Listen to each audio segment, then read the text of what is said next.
council committee agenda today, April 28th, 2025. The first on the agenda is public comments. We have one person signed up, Gina Eppolito.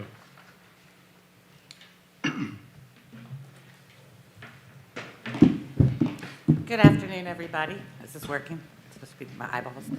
I'm here on behalf of, I'm Gina Eppolito. I live at 231 James Street, but I'm here today as the festival director for the nonprofit Smithfield VA Events. And we have very exciting news. We just held our 31st festival. We started in 2012. This past April, just a couple weekends ago, was the Wine and Brew Fest. And with the donations from that festival back to the community, we will exceed $2 million in community donations. So because of that, we do a reception at the end of each season.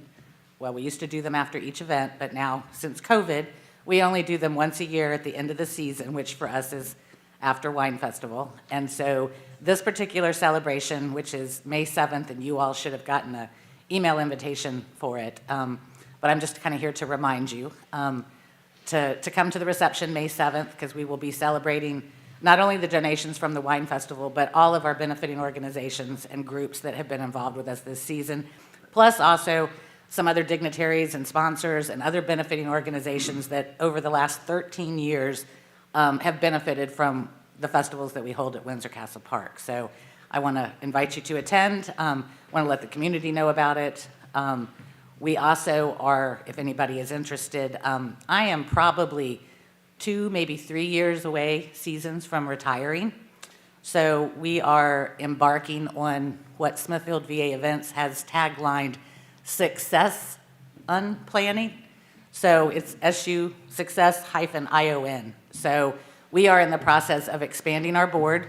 We are recruiting what we call superstar volunteers, which are people that are superly engaged with us, but aren't necessarily on the board. Valerie is one of those. She works lots of festivals. We've also got a lot of people on our board and have been involved with us at this superstar level for over a decade. I've got original board members that formed in 2011 when we formed. So we are looking over the next couple of seasons to start to pass this organization off to the next generation. So if you know anybody who wants to get involved with us, we are not desperately, but we are recruiting the right people to play leadership roles in continuing this organization for decades to come. So whether you're interested yourself or you know somebody that is, we'd be happy to get a hold of us. You can reach us at volunteer@smithfieldvaevents.com if you're interested in finding out more about it. We will be having some informational meetings over the summer about bringing on some new superstars and potentially some new board members over the next year or so. So anyway, thank you for the great park that we get to host our events at, and we hope to see you on May 7th. Anybody have any questions? If not, I appreciate it, Gina. Y'all have done an excellent job. You really have. Thanks. Anyone else like to speak that hadn't signed up on any matters other than pre-public hearings? If not, we'll move right along to public safety. Mr. Bowman? Thank you, Mr. Chairman. First item on the agenda is operational updates from the Police Department. Chief Alonzo Howell. Chief Howell. Good afternoon, Mr. Mayor, members of council. You all have our activity report for the month of March. If there are any questions, I'd be more than happy to address those questions. And if not. Any questions for Chief Howell by members of council? All right. Chief. In the form of operational updates, the only update that I have is in reference to the bank robbery. The evidence from the bank robbery has been turned over to the FBI. That case is being picked up by the FBI because it's multi-jurisdictional, and so they will be spearheading that case for processing the evidence and moving forward with the prosecution for the robbery that occurred in Smithfield and surrounding jurisdictions. And just would like to add that Smithfield, we were the first jurisdiction to bring charges because at the time we had the strongest case. So very proud of the hours spent by the Smithfield Police Department because they literally started from nothing and we were able to build a case and bring about charges that will help other jurisdictions as well to bring this criminal activity to the court system. In reference to other things that are currently going on, you all may have heard one of our retired police officers, Mr. Clarence Seamster, passed last week. So we will be assisting this evening and tomorrow with assisting the family with the homegoing celebration for Mr. Seamster. We will be giving police escorts and things of that nature. So right after this meeting, you all will see the major and I leave out to go to Suffolk to assist the family with that service. Officer Seamster was one of our retired police officers. So we will be assisting the family with that. And that concludes any operational updates that I have for the council on this evening. Any questions, I'd be more than happy to answer. Questions by members of council? I don't have a question, but I do have a comment. A lot of folks in the room know that the chief and the rest of the police department hosted several of us on tours most recently. And all of us who participated thanked then, but I would like to thank publicly. It is remarkable, absolutely remarkable what you guys do with what you have. We spent 2 hours touring police facilities and meeting the staff, support staff, as well as the officers.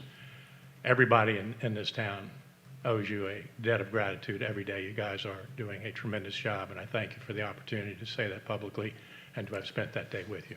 Thank you. I will convey those comments to the staff. Thank you, sir. Thank you. Any other comments? I just have a couple. First, in reference to Officer Seamster Clay, I had the honor of serving as chief of police from 2012 to 2017 and had a chance to work very, very closely with Clay. Clay was the type of person that, regardless of what you asked him to do, he was always there, dedicated, really, really a wonderful human being. He's the type of person that we need as police officers. He had a heart, he cared, just a wonderful person that we lost way, way too early. The other deals with the bank robbery. I had a chance to delve into some of the more intimate parts of the investigation, which really not a whole lot to be shared at this point because I don't want to infringe on the FBI's jurisdiction, but it really was a wonderful, wonderful piece of police work to bring this person to justice. So, Chief, my certain thanks and congratulations to the department, all that worked on the case. Very good job. Very good. Thank you all. Anything else?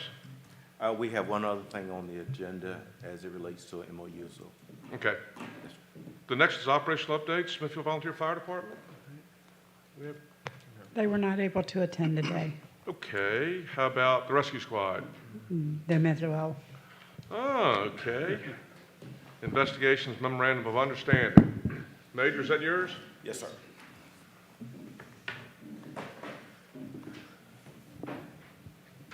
So this comes because of our double homicide.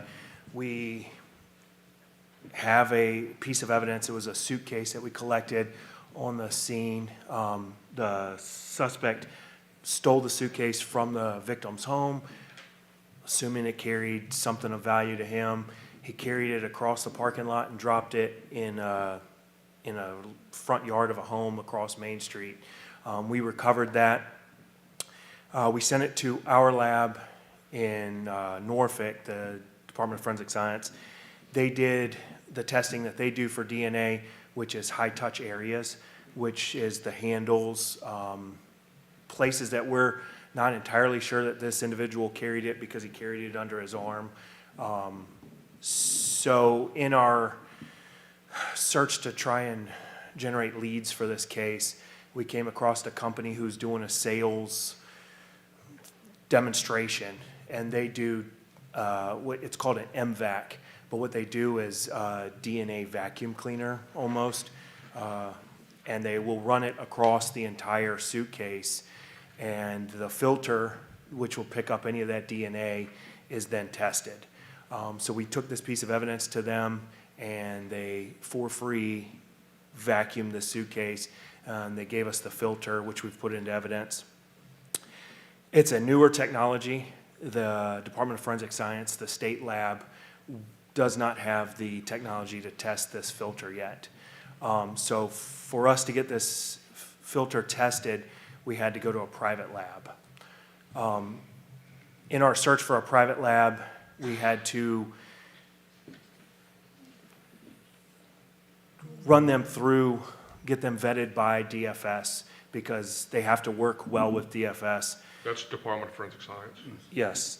And because we have a data bank where it's called, I believe it's called CODIS, where our DNA gets uploaded into, and they run it against, where the evidence will get uploaded into CODIS, and they'll run it against all DNA profiles of criminals that they have loaded in there, and it'll give us potentially give us a suspect back. But you have to be a state entity or federal entity to run evidence against that data bank. So the private lab cannot do that without DFS's help, which leads back to this MOU. To be able to work together, there has to be an MOU signed between the Smithfield Police Department, the Department of Forensic Science, and then the private lab in Florida. The initial testing of this evidence will cost $4,280. And the lab will test it, they'll try and develop a profile from it, they'll send it to DFS in Richmond, who will run it against the DNA data bank, and they will either give us a return or they won't. And that's the initial, what we're trying to do today. I know it's a lot. Are there any questions to that? Any, The only question I have, Mr. Mr. Mayor? Holman, is, this probably is not a budgeted item by any means. I was wondering maybe Michael could speak on the possibility. I feel like it's necessary to give them that tool. You know, if it does bring about, an arrest, then I think it's very important that we try to pursue this. This thing's been going on for quite some time, and it'd be nice to put it behind us if at all possible. Yes, sir. We can identify funds in the existing budget to transfer to cover that. The main ask of council would be to approve the MOU so that we could actually move forward with the testing, and then I'll be able to identify some funds to help. If this first round generates something, there's the potential for additional costs after that. They can do some genealogy work and get there, but. So yes and no. If they develop a profile and the profile hits on the CODIS data bank, there will be no need for anything else. If they don't develop a profile at all, then there won't be any need for anything else. If they develop a profile, it doesn't return on CODIS, we can do this genetic genealogy, which will look for profiles of a relative of this person. So they may be able to identify a relative in CODIS, and through further investigation on our part with this relative, we might be able to track down this person's relative who may have committed this crime. And then that genetic genealogy testing is around $7,000. Yeah, and I just bring that up so you know that we'll exhaust the efforts we can to try to bring this case to closure, but full disclosure, if we go down that path, we'll go down that path, but. but keep in mind, CODIS, it's not like going down a rabbit hole. We have made cases. I can remember some just as minor as when I was working that the car wash was broken into. Somebody left a couple blood spatters behind. Guy was from Florida.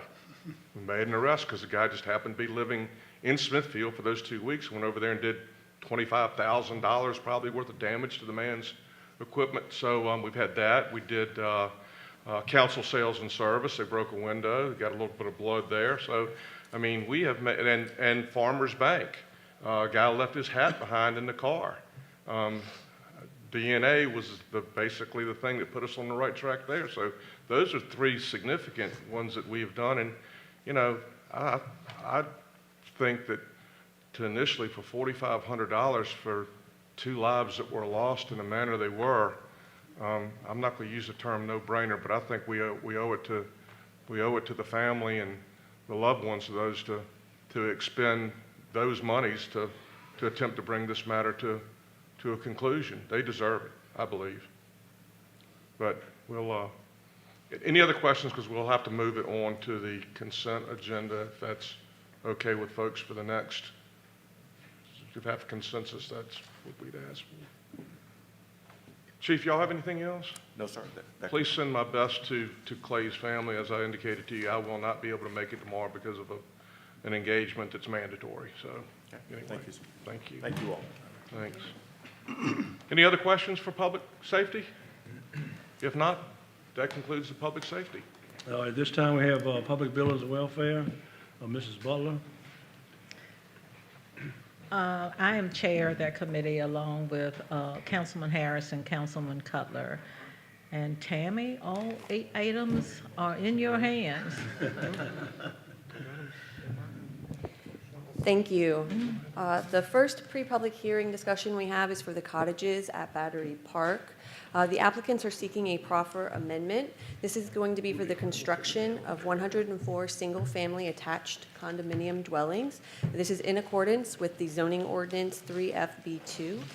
These units will have 0 lot line dwellings as attached residential, and they will feature some units with attached rear garages. Each lot would conform to the required setbacks, lot widths, and minimums as if lot lines did exist. The zoning district will remain multifamily residential. It will feature a clubhouse, pool, sidewalks connecting to Battery Park Road and Colonial Avenue. They are providing 7.3 acres of common open space and 2.3 acres of active recreational open space.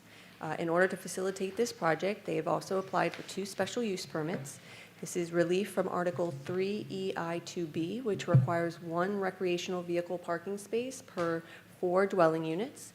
The applicants are not providing any RV parking. The second special use permit is relief from Article 3EI6B. This requires not fewer than 3 attached units, and the applicants are attaching not more than 2 units. This application was tabled at the November 2024 Planning Commission meeting, and it was then favorably recommended to Town Council at the April Planning Commission meeting with 1 dissenting vote. This project does reduce the number of previously approved units by 46 units and provides additional housing in town. We do treat condominium units in the zoning ordinance through special use permits if they do not comply with the attached residential requirements. And the applicants are present if the council has any questions or need additional information, and they also have some slides ready. Thank you. Okay, the discussion? Ms. Butler? Tammy, can you clarify for me just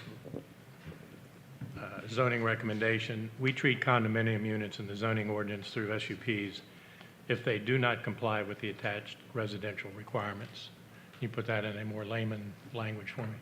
Yes, if you're not meeting any of the requirements in the attached residential, if you're proposing a condominium unit, you can apply for special use permits. To be considered condominium? No, this is for the second special use permit, which is relief from Article 3EI6B that requires not less than 3 fewer attached. The applicants are only attaching 2, and so therefore they would need to acquire a special use permit for the 2 attached units. Okay, thanks. Thank you.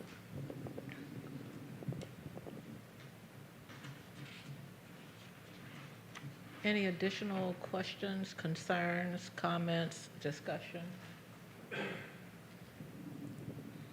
The applicants are present if you'd like them to come up as well.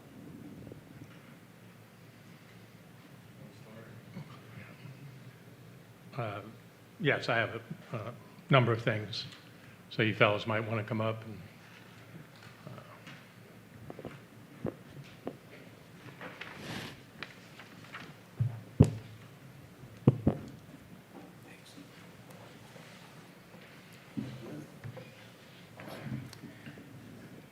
Good afternoon, I'm Brian Mullins. And Nathan Deal. gentlemen, thank you for coming up. I think everybody agrees. You guys did a great job adjusting and getting down to the by right numbers. I have a series of concerns that are really outside the physical structure and are more related to the condominium structure and the HOA. requirement. So been looking over these. We've requested them a couple times, so maybe you could help me make some sense of some of these things. Who would be responsible for making the repairs on exterior walls, windows, doors, and roofs under the HOA regulations that you propose? It's a condominium, so that would be with the HOA. So you're saying that all exterior work Yes, sir. will be taken care of? That? As we've done in the past, same thing. Okay. Have we seen that in writing somewhere? It's in the proffers. They're in the proffer, sir. Yes, sir. I don't think it's. I've read the proffers through several times, and that is not specifically stated, so if we could. In reference to exactly windows and because we did do the maintenance of the grounds and pressure washing of the homes and what have you, if there's a requirement for us to add to what we Yeah, already plan on doing, which would okay. be the windows And the sidings and the yeah, roofs. And the roofs, yes, sir. Okay. So in terms of insurance, then, a borrower would be responsible for insuring only the interior of the home? That is correct. Thank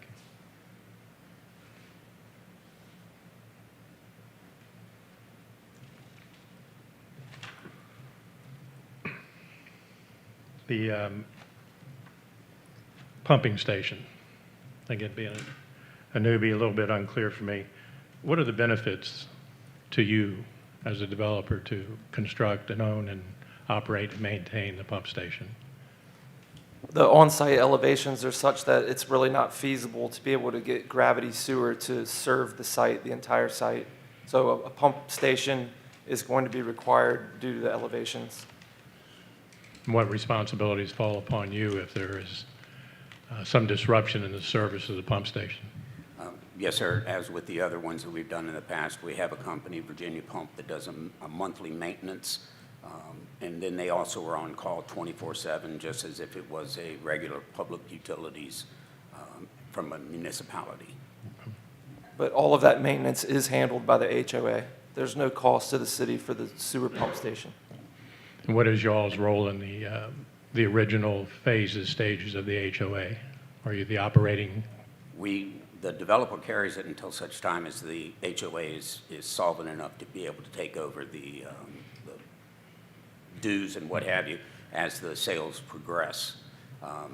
As in any other, subdivision, we do have reserves, and we do reserve studies as we're required to do. And it's just that we put in reserves for all of those things at that time. And they get paid for by the HOA, and they just collect the money until such time if needed.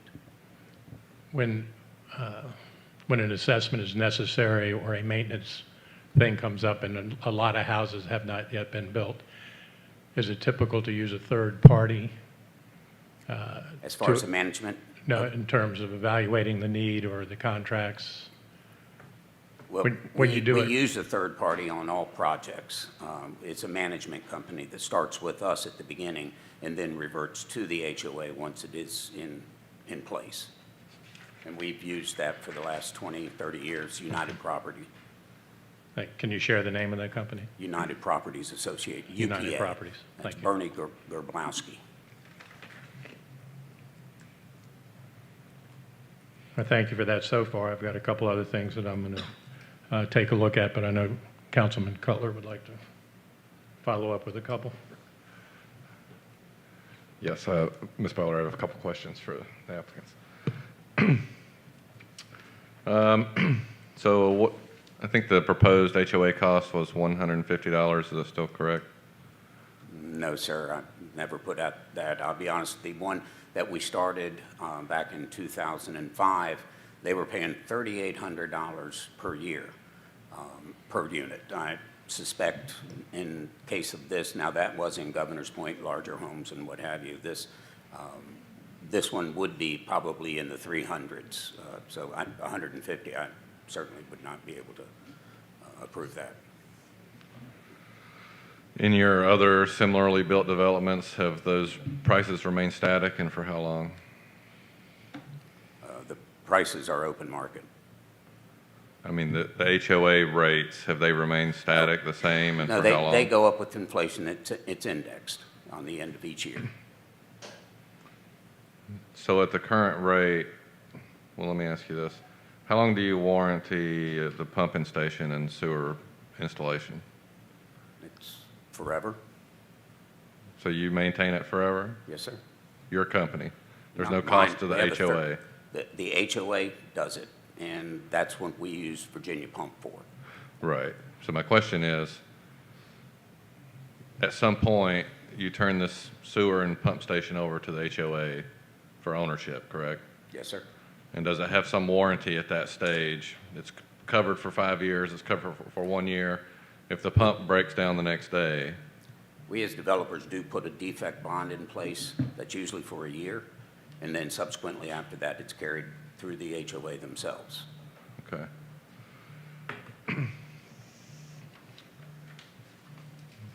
Can I ask a quick question since you're talking about pump stations? Tammy, do we have any other private pump stations in Smithfield? The villas, Okay, but they don't have a private pump station, just the Villas has the pump station. Okay, thank you. I'm familiar with a commercial parcel that also has a private pump station. In Smithfield? Yes, ma'am. Who's that? The old Rite Aid building.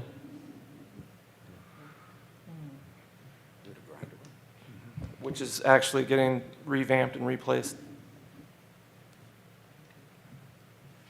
So this pumps in this pump station, and maybe for Mr. Stallings or for Public Works, is this similar in cost to the types of pumps that we're accounting for in our CIP projects?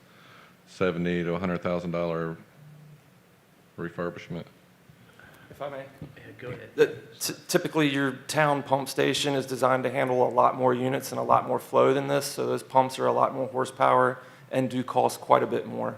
These pumps will still have the same typical life longevity as your town-owned pumps, but they're not going to need to be nearly anywhere as large.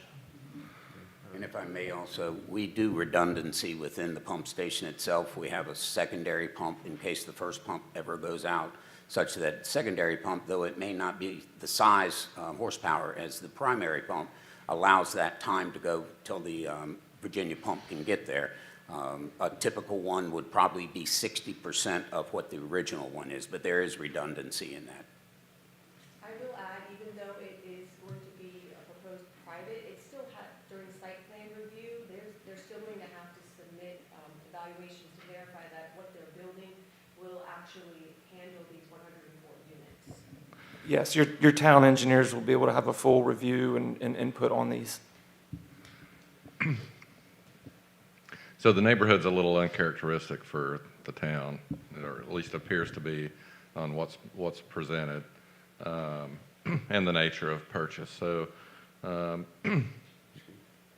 understand there's going to be more opportunities for review, but there's going to be some point of no turning back. So certainly. I'm not understanding. Well, there's going to be some point of approval of your special use permits where they're approved and the things you presented to us. So that's why there's these questions.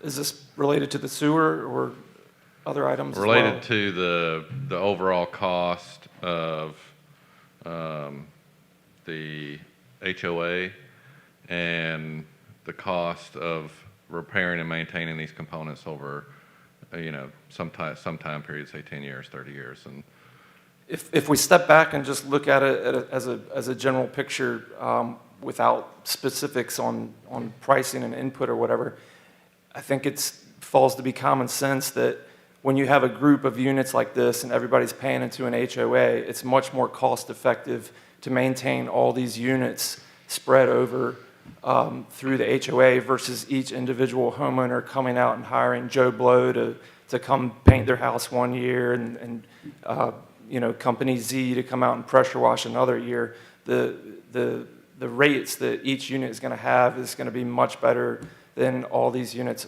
in their own individual rights. sure, I would agree with that. Economies of scale do generally work.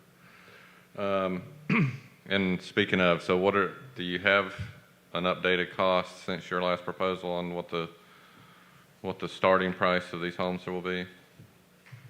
And when we're finished with whatever's requests may come from the city or town, We've got it fairly close as it is, and it's 350 is what our proposals start at. Now, whether that happens, we're not going to be the builders.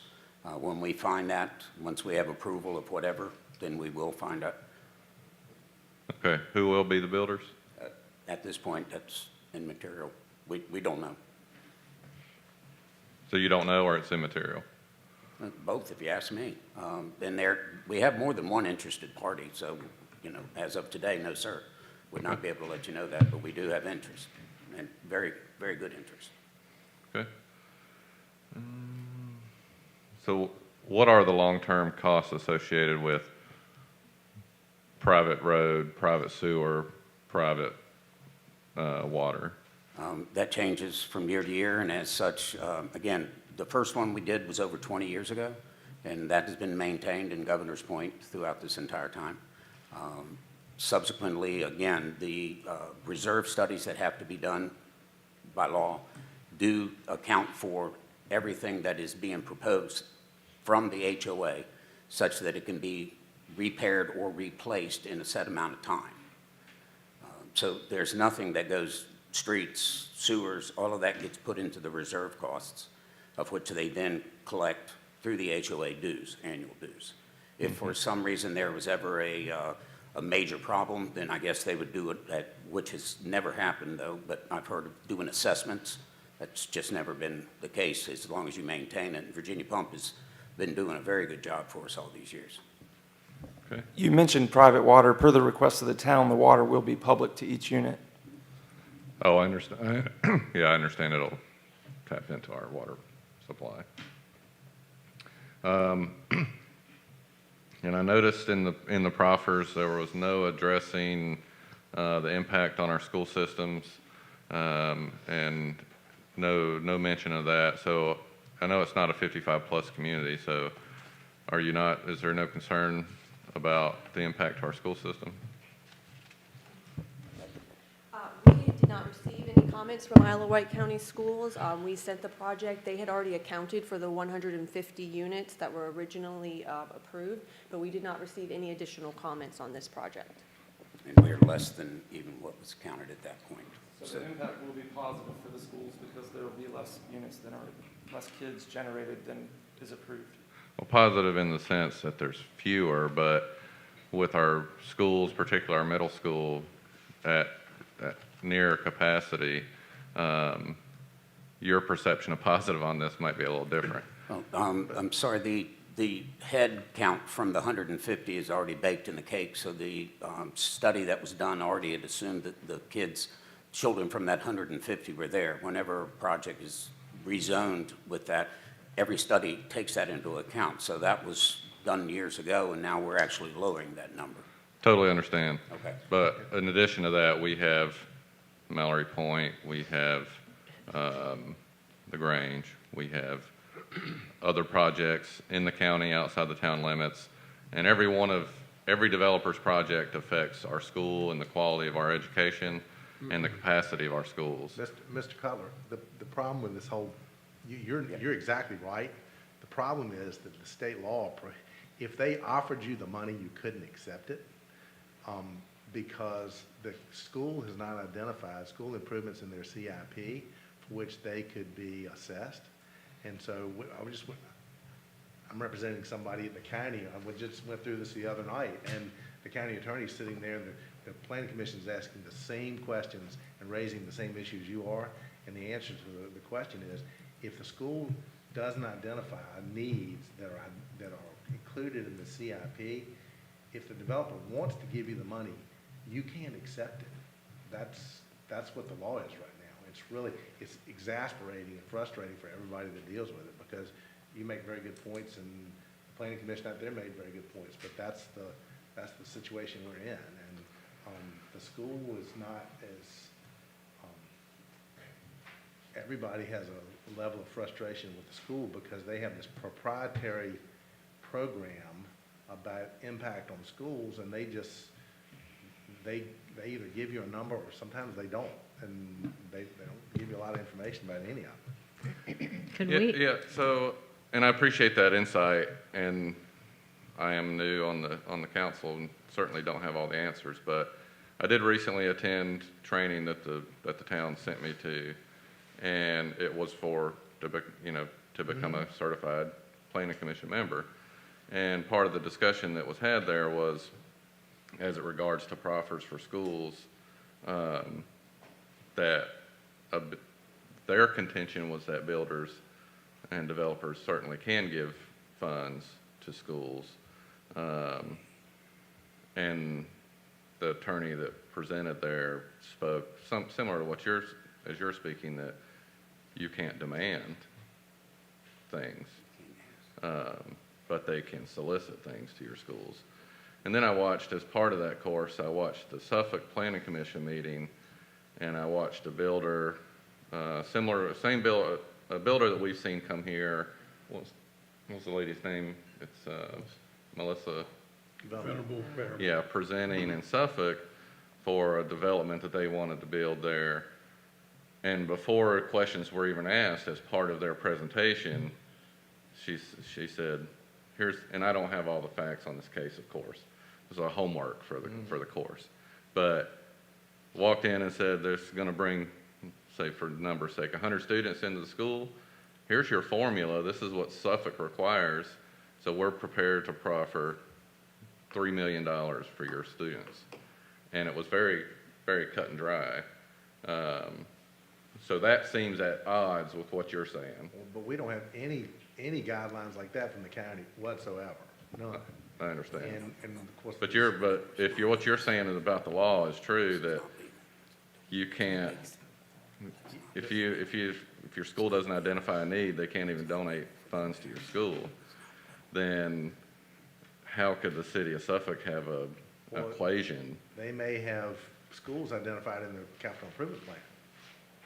So they would have some type of equation that gives a developer a guideline as to how much they should be proffering. Well, they can't, I'm not gonna advise the city of Suffolk, but we had this conversation months ago when we did our work session. It used to be in Isle of Wight, it was $11,189, and you either paid it or you didn't get your project. They had a study and they said, that's what the number is. And the General Assembly said, no, you can't do that. And that's completely illegal. Well, and I would love to see us really get to, I trust you and what your guidance is, but, it appears from the VCU course that they have a different position on it. They're a land use attorney, and then perhaps Suffolk's, that's just anecdotal, but for the greater council, what I'm observing here that we're seeing from the developers as a collective is an objective look at our school system and the capacity, and every one of them wants to say, if my student purchaser, the family that puts you at 101%, then I'm going to give you 101% student and 102% student. Meanwhile, the multiple developers that are vying to build in the town of Smithfield are either not offering anything for our schools, which is the worst case, or they're offering a conditional donation to our schools, which is the best case. But we have an inconsistent offer from the three builders that we're in discussions with right now on how their developments are going to support our schools. So at a minimum, I could see that we could get to a more consistent approach with our developers to ensure that our schools are provided for appropriately, and that's what I would like to see. What it ultimately comes down to is we submit all of these plans to the school system. And if the school system returns to us no impact, then that's what we have to go on. If the school says there's an impact, then we address it. But in this case, the school system told us no impact. And they said that with the 150 students, or 150 units. Now that it's less, they said the same thing. So because the school system has told us no impact, that's where we have to leave it. Is that in the documents that are in this, Yeah, it that were is. sent? But it wasn't that 5 years ago when they told us that also? On the 150 units, it was during the original rezoning. However, they have been asked to comment on this set of plans as well and they still return no, I mean, Can we have them come in and talk to us so we can ask them some questions? I mean, it seems like this keeps You can coming. try. They don't even I show know. up for the plant, they don't show up for the county either. But Lynn Briggs, who did a presentation for us, she has a cumulative spreadsheet of what subdivisions that have been approved, including this original one for 150 units. So they have a running cumulative total of how many kids will be generated for the different school systems. I mean, it'd be good, I think, every so often if the school would come back and just have a conversation with us, because this seems to be coming up all the time and everybody has questions about it, just to answer questions. Well, and one thing that just, it was in the paper a couple of weeks ago, Yeah. there's a declining enrollment in schools. That's the most recent news, which is, that was the big headline, and yet the other night at the planning commission, everybody goes, well, we don't really believe that. Well, who knows? I mean, the school that keeps the data on that. So where's that school data on the agenda? Is it one of these links? I did not receive any comments from schools in regards to this project when I sent it out for review. In other developments, for example, the promontory, I did receive a breakdown, which is why that information was included for the schools in their proffers. I mean, for the 150. that would have been part of the rezoning package that was submitted as part of the original rezoning, so it's not in here because that's not part of that. I mean, it's in the historical record, so we could go find that for you, but that's why it's not here, because that was part of the original rezoning. Okay, and that dates back to when? 5 years ago? 2019? Okay, so 6 years ago. And we're, And what I will tell you is the stuff, as Councilwoman Butler mentioned, that where we've seen those calculations, they still had that number of students in their population count. it seemed like when we had the intergovernmental meeting that there was a pretty good deal of concern about the school systems and the capacity. So, what am I hearing that if we don't get a response, so we take a negative response as a no comment, or do we get a response and they say we don't have any concerns about it? With the original rezoning, we got a response that said the school has sufficient capacity. With this one, we got no response. And since the number of students is less and they've already accounted for this number of students, the only assumption we can make is that they're in the same position because it's actually reducing the number of students. And they've already calculated the 150 units, what it would have generated is already in their population count. Councilman Butler, may I interject? Yeah, please. Michael, just to follow that, and again, we're getting a little off topic and we can get back to it, but those numbers 6 or 7 years ago would have not been able to add in promontory points projections, right? So you would think all of those numbers would have to be readjusted completely, not related to your. The sheet they showed us at the intergovernmental meeting had this in it, all of Mallory in it. It may have had promontory in it already. So, I mean, they had all of those numbers already calculated into their projections. Okay. Including county projects as Yes, well. and things outside of the town limits as well.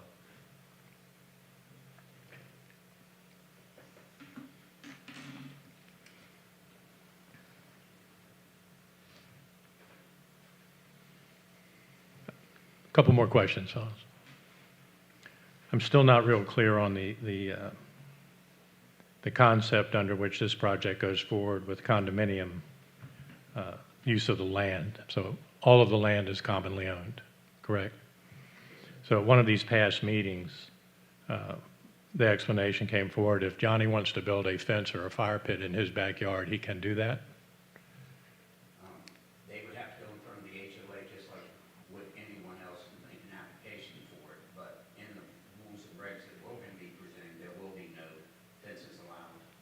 If they decide to change that at a later date on them, that's fine, but that's not the way it is with us. Well, the land is owned by everyone. Okay. And I know the last time we were talking about, what happens if neighbors come over to other people's neighbors' houses and what have you. It's like living in a neighborhood just without fencing.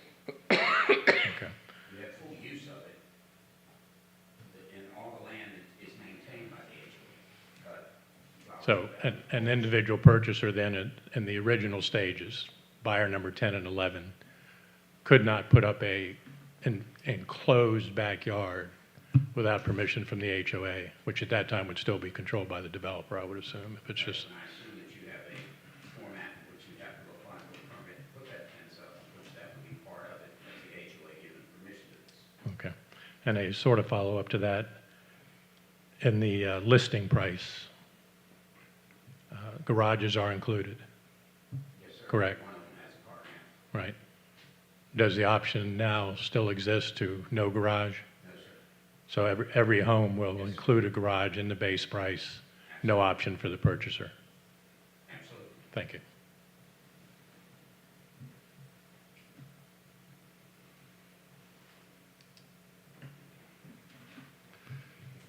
I have a question for you.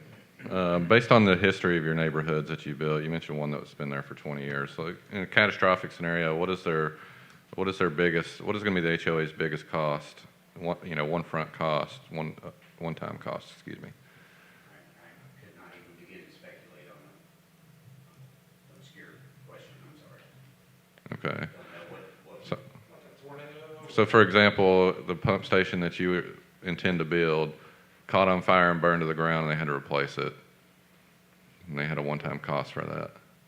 It's covered, it's underground, so it can't catch on fire and burn to the ground, but that's covered in the HOA reserves. Okay, and what would the reserve amount required to cover lightning strikes and everything in it has to be replaced? I guess the same would go with, there was not, what would they do with the excess funds that they're collecting? I mean, we collect from sidewalks to be replaced. I've very rarely ever seen those kind of things, and I point to the main entrance signs, they have replacement values. There's a lot of places that they may be replaced that the money is not used for that, but it's put into the reserve fund that can be used for any one of those items. Yeah, go How for does it. how does that reserve fund get started? I mean, does the developer start out with a reserve fund, and then as homes are built, the homes add to it? We take on 100% of the debt throughout the entire time. When we turn it over to them, at that point, they'll be starting to make that. When somebody first buys into the subdivision, they have to pay a quarter up front.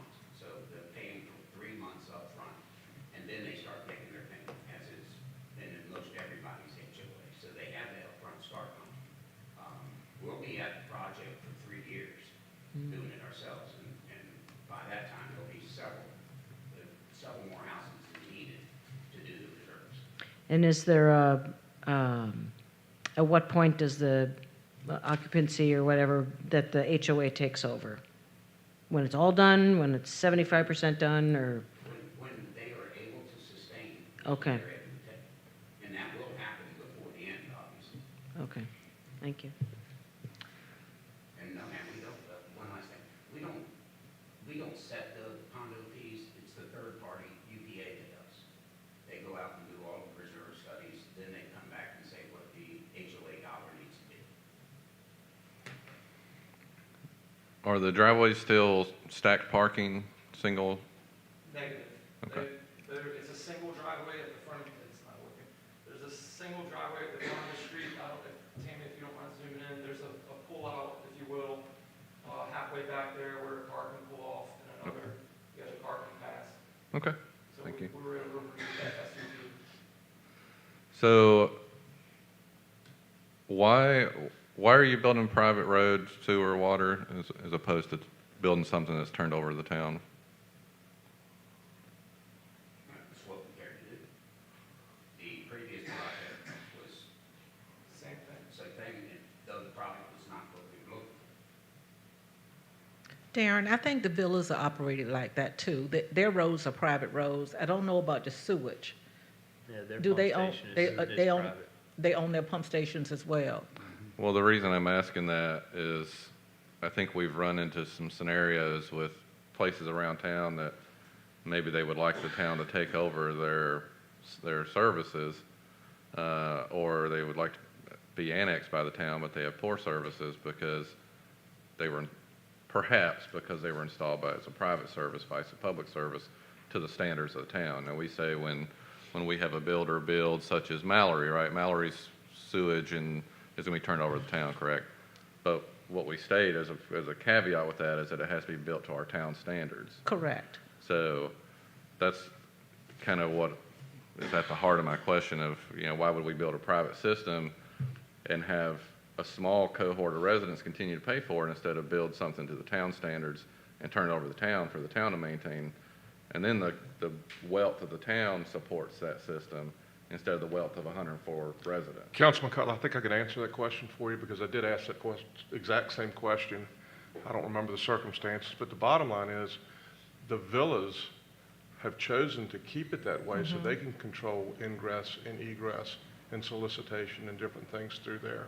That's been their choice. So that's what happened over there. Okay. And I can see that with the private roads, but the private pump station is where I'm kind of iffy. I don't know who that benefits. I don't think it benefits the residents of that. Benefits the town of Smithfield. Well, sure, yeah. But what I'm concerned about is, we have to be concerned about, the people that are going to live in this neighborhood are going to be future residents of Smithfield, and we want to make sure that they're protected. Caveat emptor, buyer beware. That's Well, what they do. They knew it ahead of time. Yeah, Right? but then all of a sudden they're stuck because it doesn't work out for whatever reason, and then everybody's stuck with a pump station. I'm not saying this is going to happen, but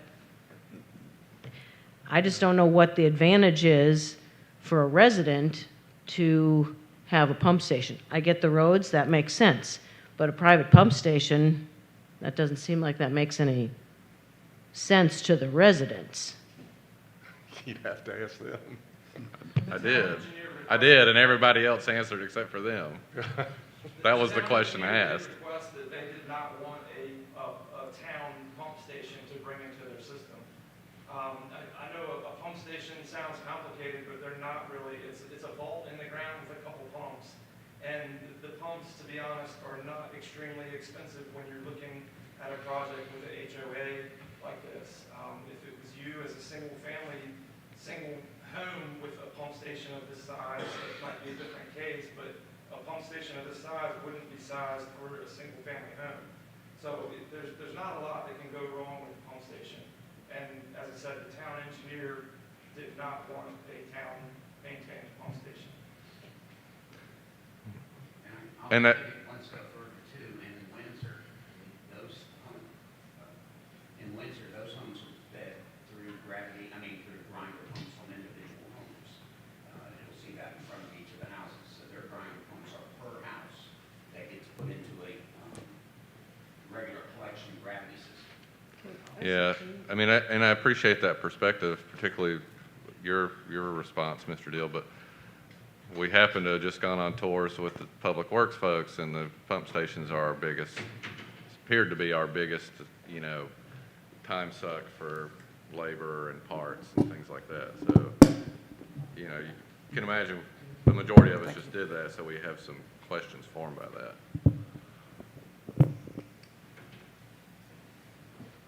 I'm not really answering the questions.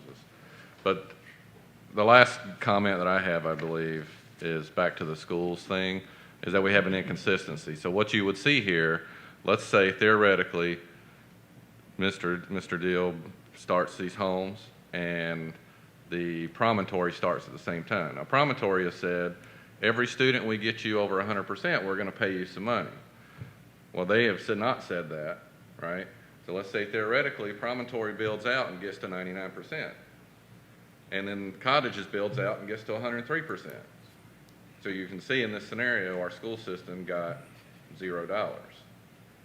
So I think, what was confusing to me with this request is supposedly it's not a new request. The original requests were the 15 10-plexes.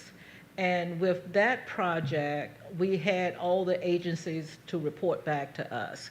I think it would have been helpful to us when this deal did come to us, is that we could have had all of that legwork that had been done.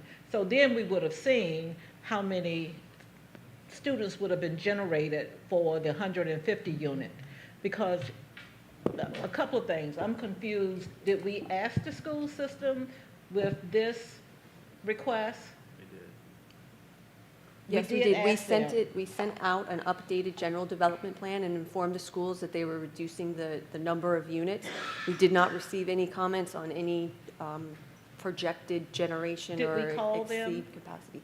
I sent 2 emails out at requesting. Okay.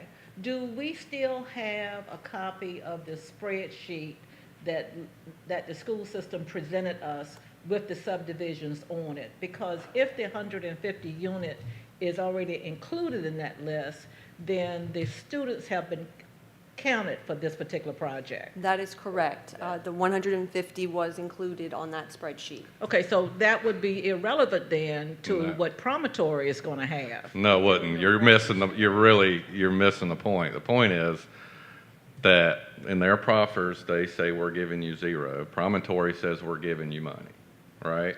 Now, Promontory starts building tomorrow and builds and gets our middle school to 99%. So they don't have to pay anything. Well, cottages haven't started yet. So they start after the Promontory, theoretically. Well, they get us our middle school to 102%, but they haven't proffered anything. So they don't pay anything. However, if the situation were reversed, right, Promontory would be paying for what they put our school over 100%. How do you control that though, Darren? Well, you either make every developer have a consistent But it's proffer agreement. illegal. If you go back and look at the Board of Supervisors meeting from last week, they're having weekly meetings in reference to their budget. And they also had a conversation Thursday night about proffering.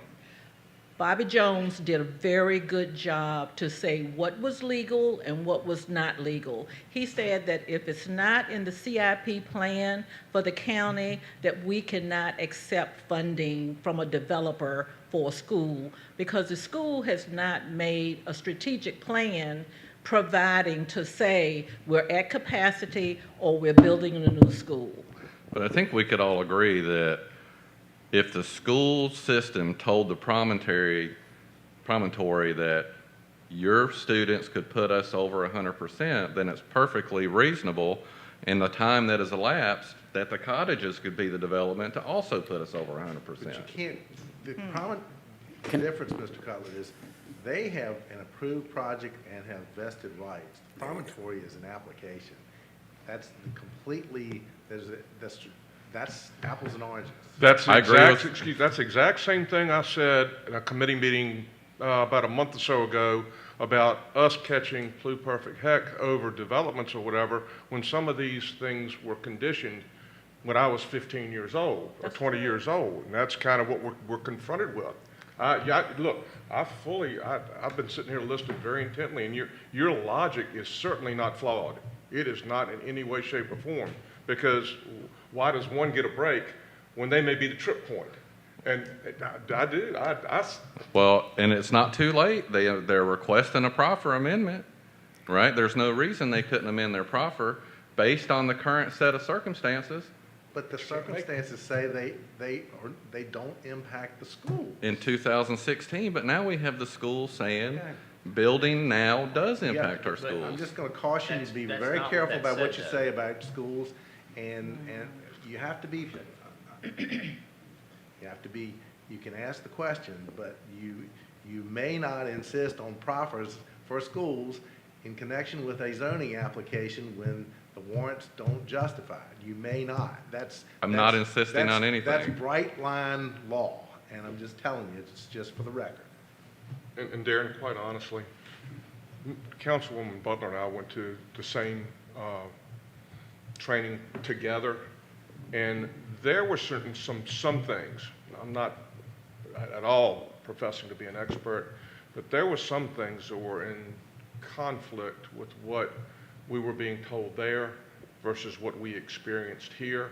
And I'm not going to go and nitpick, but there were some things that were just a little bit liberally construed, I guess is probably the best way of putting it as far as the training went. And For sure. I mean, we noticed some differences. Well, Bill Harris and I went together, but one thing Bill Harris and I also ask a lot of questions, so you can imagine we asked a lot of questions there, right? Yeah, man. About these scenarios good. themselves. That's So it great. wasn't like, we heard from somebody, we attended a training that the town paid for us to do. And you're to wrong gain not to this ask the question. knowledge. Sir, absolutely.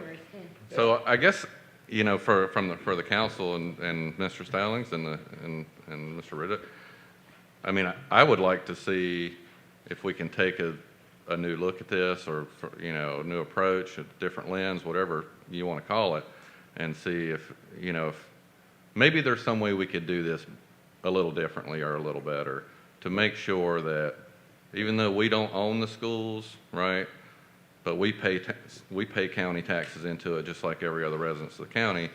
So I think we would do a good service to our students and our schools to at least make sure that we're doing our due diligence to care for them. And I would say I don't disagree with you all at all. However, I don't think the mechanism exists today for us to do that. So I think that's got to be a combined effort between us, the school systems, and it may take General Assembly action for us legally to be able to do it, but that mechanism does not exist today. When the schools tell us no impact, we don't have anything to go further than that. I get that. But I don't disagree. It's worth working on. But when a project changes from 2016 or 2019 to 2025, and the school's situation is just as fluid as the developers, right? So they're wanting to build a project today in 2025, and our schools are in need today in 2025. That's what I'm getting at. They're right, but what the schools have told us is that they're not. That's not what they told Promontory, though, is it? No. The promontory also included this development for schools. So if the school has removed the 150 units, then their response to the promontory could have been different. It could have been, there is no impact, because they're already considering the 150 units that have already been approved. And this is just making my point, right? They've already accounted for it, so now the Promontory has said, you've already accounted for that development. If I'm the one that puts you over the hump, I'm gonna pay the bill. But they might not be, and they might And be. it's quite possible with the reduced number here, then the promontory is nowhere near it. I don't know what. But you can't This- consider the promontory, Yeah. that's pie in the sky at this point, because it's an application. They have an approved project, and they're trying to amend their proffers. The promontory, you may or may not approve that, and depending on your action, it will or won't have an impact on the school system. Don't disagree with you, but the school system still told them that their development could create a need. Yeah, but what does that have to do with this? Mr. Cutler, maybe looking at it as, this is a farm field, which is what the promontory is. It was not already rezoned for a residence, so they're coming out of ag and going into a developable piece. We already had that, and so, like I say, it's been baked in the cake for both schools, traffic, everything else, and we're mitigating that at a lower level now. So that would actually add some additional space for the projects that have never been approved. Yeah, I totally understand the rezoning and what you're saying there. And I'm done with my questions. I think you and I are suffering from the same frustration. I made a comment at that training that we had. I'm like, and I get it. People buy property, they speculate. That's the way capitalism works. I get it. And they have a reasonable expectation to think, unless the law is different, that they can continue on ad infinitum until the market is right or whatever happens, or they inherit some money or whatever to start a development.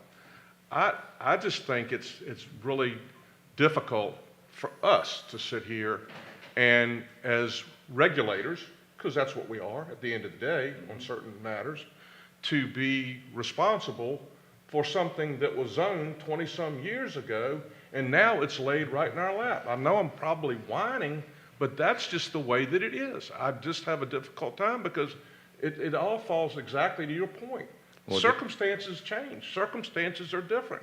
How, those forefathers of ours that made the zoning decisions, do you think for a minute they thought we'd be sitting here going over this today? No, they didn't. A lot of them probably expected it never to happen, never to be rezoned, and well, you go ahead and we'll take the next item on the agenda. Well, Who knows? But it is a difficult situation to be in. And this is the second or third time I've said it.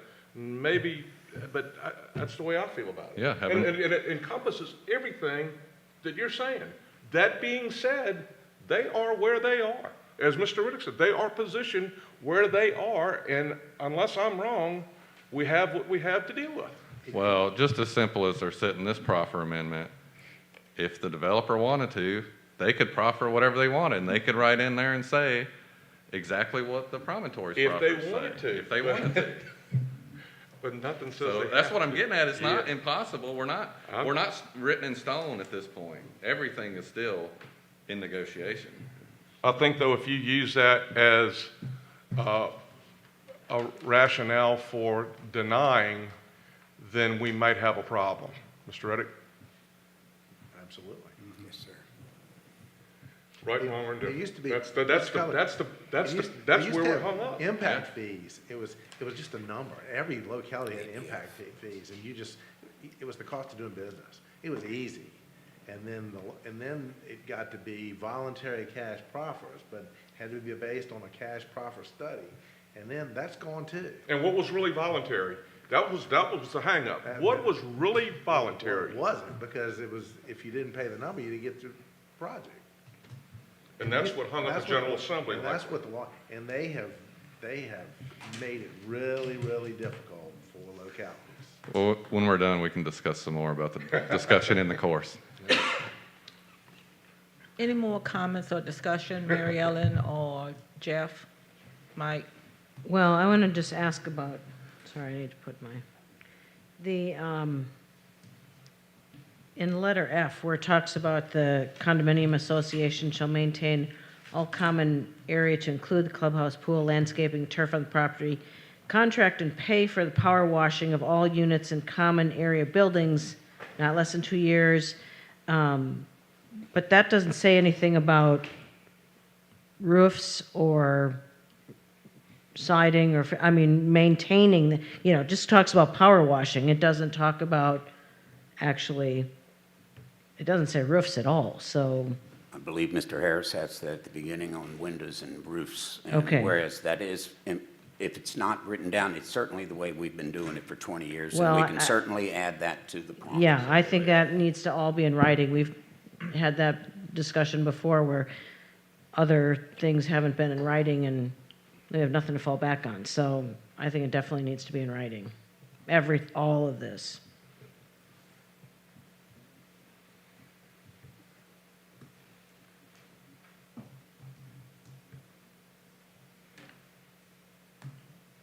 Mayor Smith, Yes. any comments? Yeah, I first want to commend them for reducing the number. I think Mr. Harris said that also. And I know what happens is, we approve something in the town, and like Steve just said, that we looked at it as the bad guys. If we don't approve it, we still look at it as the bad guys. You guys are frustrated because we're taking our time. I don't want you to feel frustrated. We're frustrated too. So we're on the same page with this, but I do think that we're going to make the right decision and move forward with what we have to in all our projects that are coming to Smithfield. Thank you. Jeff? I'm good, thank you. The only observation I want to make is Steve talked about this particular project being in 2019. The project that the county had that they were discussing on Thursday night was approved back in 2008. So I don't think we have anything going back that far. And I guess I'm in a quandary. Where are we? Do we want to send this on to town council next week? Or do we want to delay it and have further discussion? It has, the public hearing's already scheduled. It's already scheduled, so it has to go. It's only agenda as a public hearing.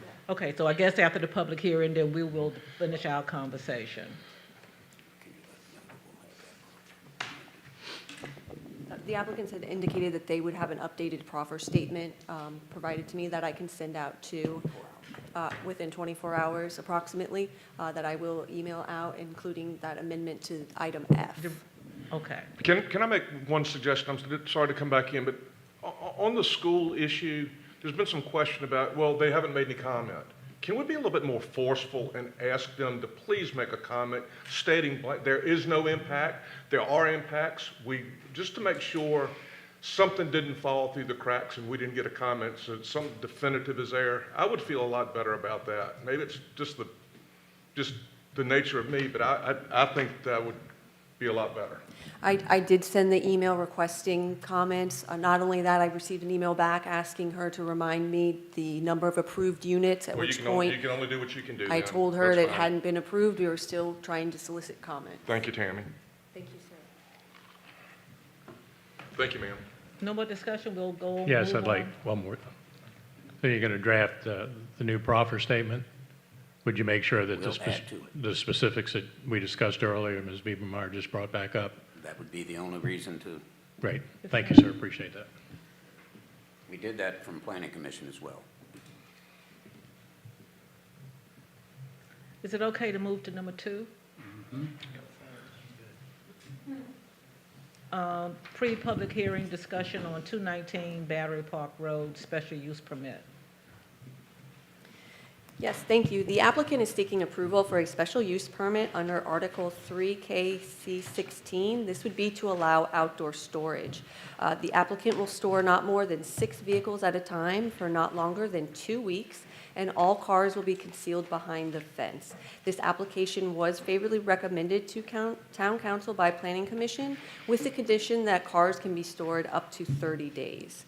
This SUP does bring this parcel into compliance, as outdoor storage has been occurring for numerous years. It is not a by right use, and so it does require an SUP. The applicant is present if you have any additional questions or need any additional information. Thank you.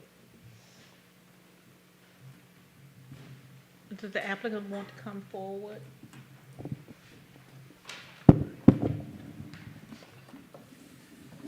And if we have any discussions or questions of the applicant? I commend him for opening up a business. That's what I enjoyed to see. And I do typically know that people do store things behind fences, and so they're not out in public sight, so to speak. And also, he does it for security reasons too, so I'm happy about someone taking over this piece of property. Just one comment, if I may. I think I'm familiar with what type of business this is going to be, and it's real easy for this type of business to have the storage migrate from the back to the front. I want to make sure that it's clearly understood that this storage, if we approve this, that this storage is going to be out of sight. That's an entrance corridor, out of sight, and I don't want disabled vehicles or other things on our thoroughfare coming into the town of Smithfield when you've got other businesses that are doing a good job to try to, and residences right across the street. I want to make sure we fully have that understanding before, because if it goes, I will be right back to ask something be done. But other than that, I have no problem whatsoever. I have no problem with that, sir. Good deal. Thank you very much. And we have another yard out of county, so once a car sits there too long, they will be moved out of county. Thank you for your assurance. I really appreciate it. No problem. I just have one quick question, please. It says all cars will be concealed behind the fence, so the fence in the front, but is it completely enclosed? It's completely enclosed. You Okay. cannot see in that yard. Thank you. Any more questions? Thank you. We'll move this on to the consent agenda to town council next week. It will be a public hearing. Oh, that's what we're discussing in the public hearings. Okay. The next on the agenda is 208 Middle Street special use permit. Yes, thank you. The applicant is seeking a special use permit in accordance with Article 3DC 28. This would be to utilize the property at 208 Middle Street as a child daycare home occupation for not more than 8 children, ages 2 months to 5 years, Monday through Friday, 7 a.m. to 5 p.m. This application was favorably recommended to Town Council with a grace period extending to 6 p.m., provided that the applicant maintains state licensing and provides the semi-annual inspection reports within 30 days, and including the staff recommendations of Isle of Wight County Building Code compliance. Thank you. I don't see the applicant present. Any discussion or questions of Tammy? May I?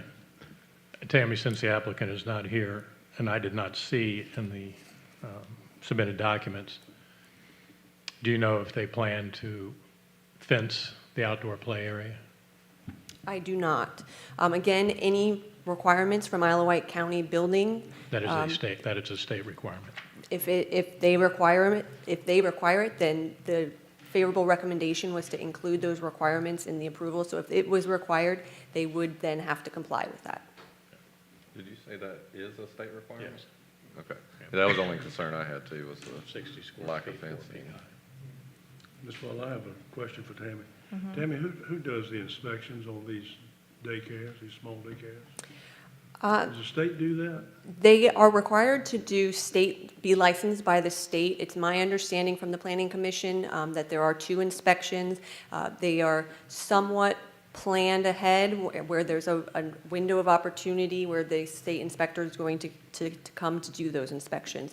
Part of the favorable recommendation was that we would be provided those reports within 30 days so that Okay, we would good. be able to make sure that it was still in line. Okay, thank you. Thank you. Follow up real quick, if I may. Tammy, how many, do you recall how many you're allowed to keep or bill? How many you're allowed children to keep? Is it 6? 6. Okay, once they hit the 8. it is 8 Isn't it 8? without a license. Oh, without a license. Yes, sorry. ma'am. Okay, sorry. In our zoning ordinance, I believe it's 6 children. Okay. Okay, well, once they hit 8, are they then, I guess our restriction would not allow them to go over 8, is that correct? That's what's before us? Michael, is that right?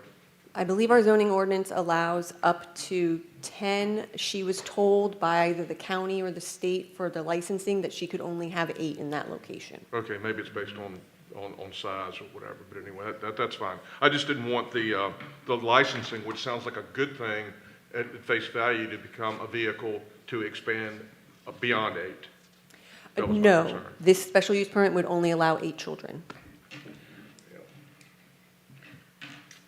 Tammy, in reference to the observation that Bill had about fenced-in yard, can we get a response back from her in reference to that? Yes, ma'am. Good move. Okay, so this would be a public hearing too. Yes, ma'am. Okay, number 4.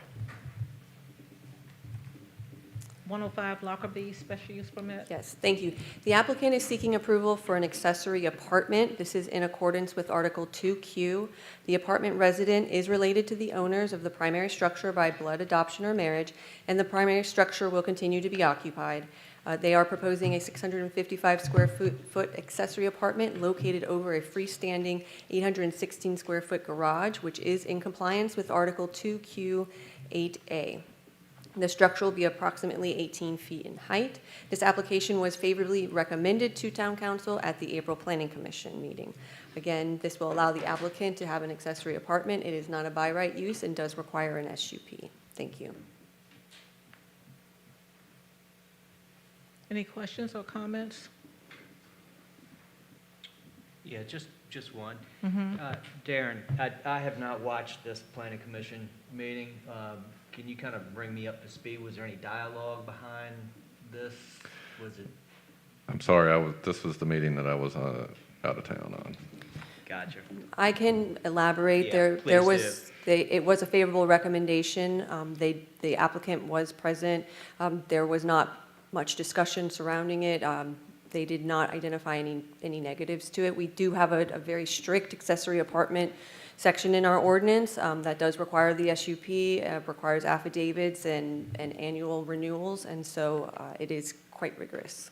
And if I'm not mistaken, this is a family member. That is correct. It is required. That is a requirement. Thank you all. So we will move this along for public hearing. Number 5, 328 Main Street, special use permit.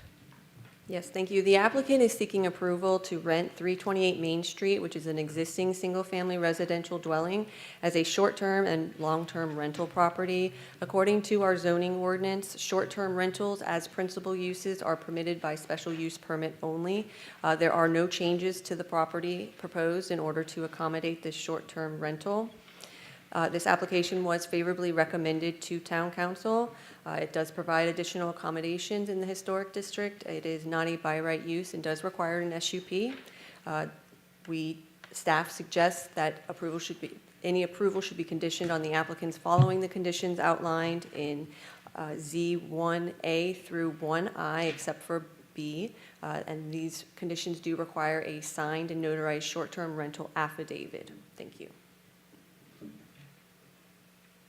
Tim, I guess my only question was, we said short-term / long-term.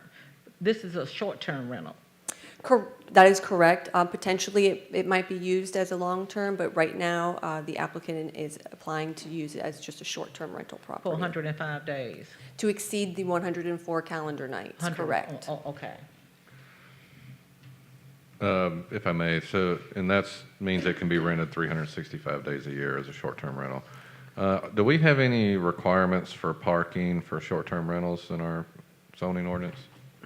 We do not. We don't have requirements for parking regardless of short-term rental. For instance, you are allowed to park on your grass outside of your driveway. That it is applicable to all.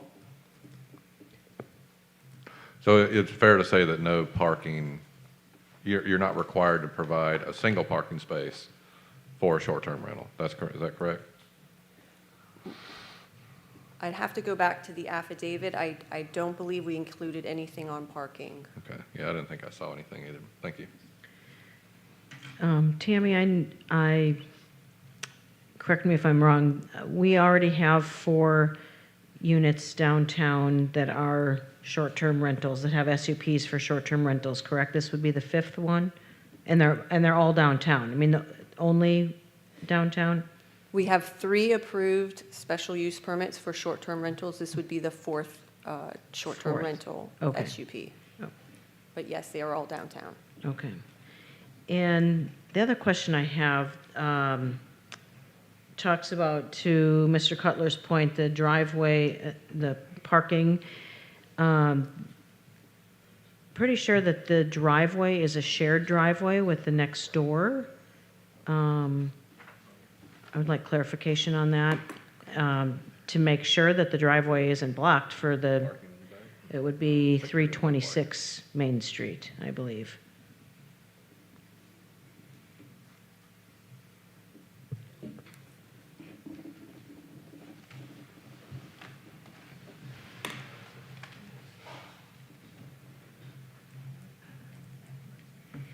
Ms. Butler, I'd like to ask Tammy a question, please. Tammy, some of these houses on Main Street don't have any driveways at all. They just have to park on the street. So I don't see where, even if it's a shared driveway, if somebody's already in the driveway, maybe he's in the back of the driveway, wherever he's at. But if you already saw someone in the driveway, you'd have to park on the street. I know many houses in town are like that. So I don't really see a problem with the parking issue unless you want, somebody here wants to bring that up as to what condition or problem it might bring.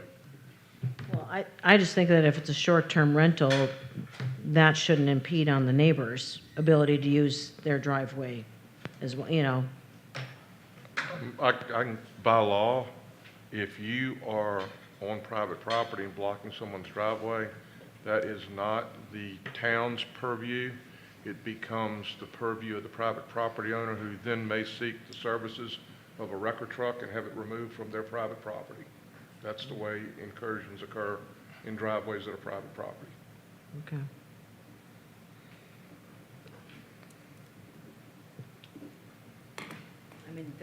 I mean, it looks like there is room in the back for several cars, but they're saying up to 10 people. I mean, you could, in theory, have 5 cars there. And there's already, we all know the situation with parking downtown, so.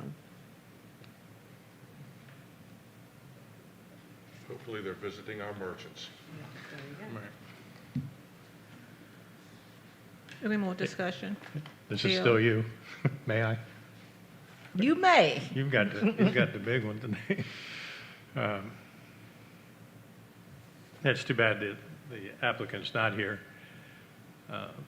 My question to him would have been, and will be on Tuesday, has he entered into an agreement with the shared driveway guy?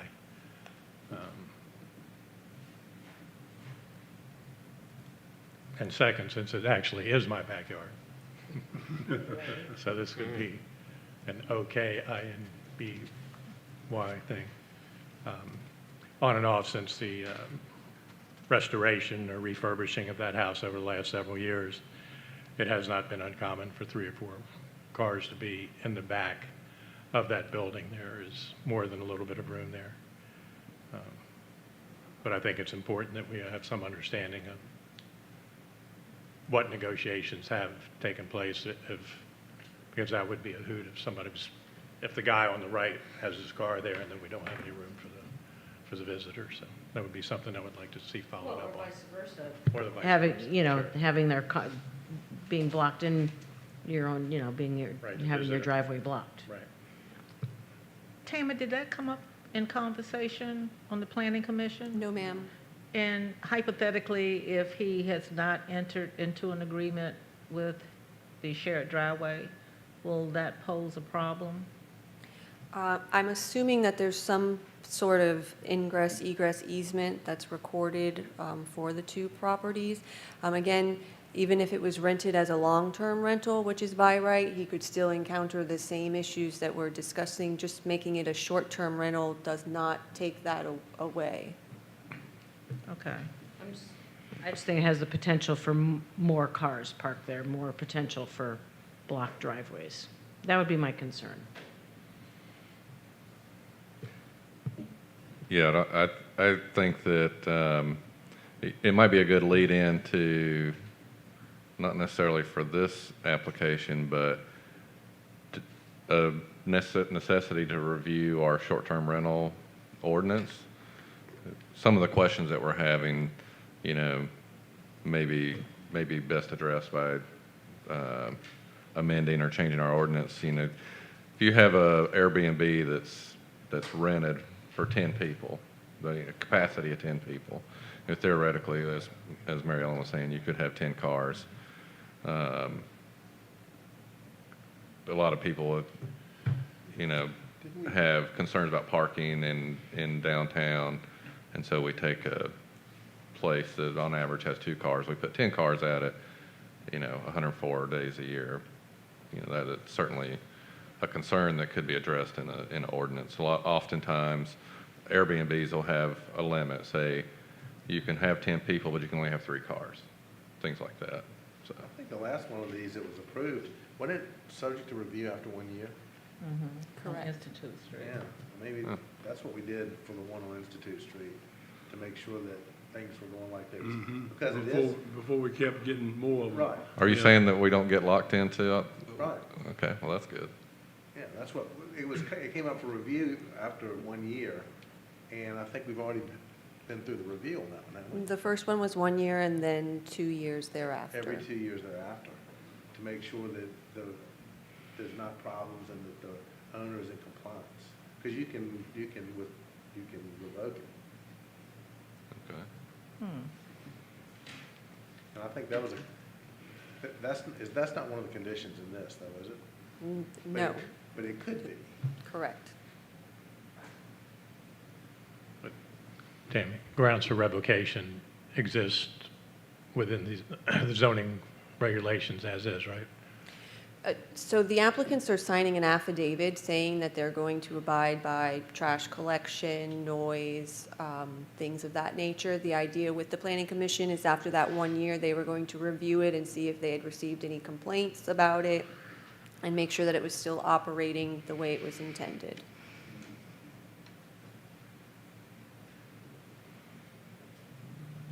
We'll move this along to public hearing. The next thing on the agenda is 110 Thomas Street, a Bihar appeal.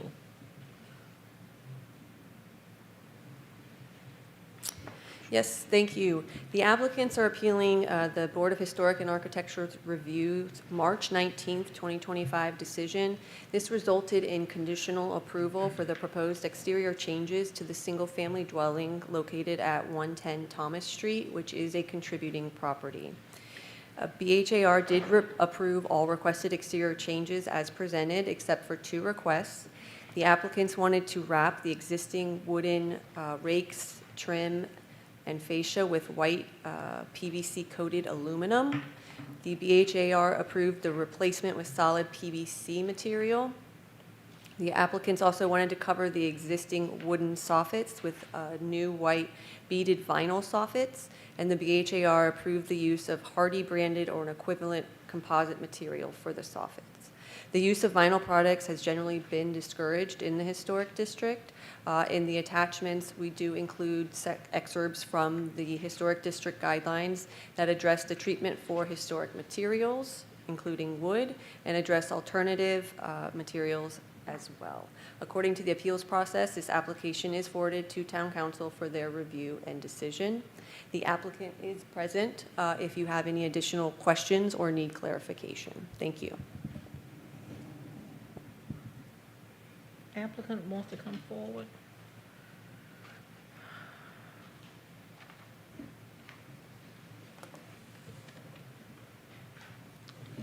Any questions of the applicant? State his name, please. Joe Barnes. Thank you, Mr. Barnes.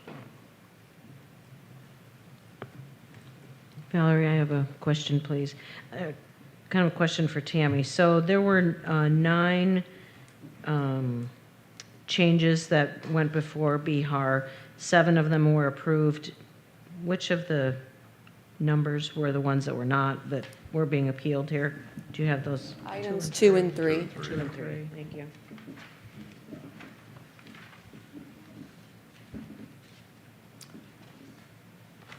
A question for council, if I could. Bill, we went through this as far as it being a de novo hearing the last time. Are the other 7 that were approved by BHAR, do they stand alone as approved? And Yeah. the only thing, okay. They're still approved. And last time, the last one we had is the first one we've ever had, and there's a provision in the code that says that you can consult with the historic board, and we talked to Mr. Gwaltney about it being present tonight, or Ms. Lehman Abbott, she was one of them was going to be, but anyhow, one of them said that they would make themselves available, so they might be here next Tuesday for the meeting, in case you have any questions of them. But you can look at the transcript, but it is as Councilman Bowman said, it's de novo, which means you don't have to rely on their decision, you get to make your own decision, but you have the right to rely on what their input from the historical board.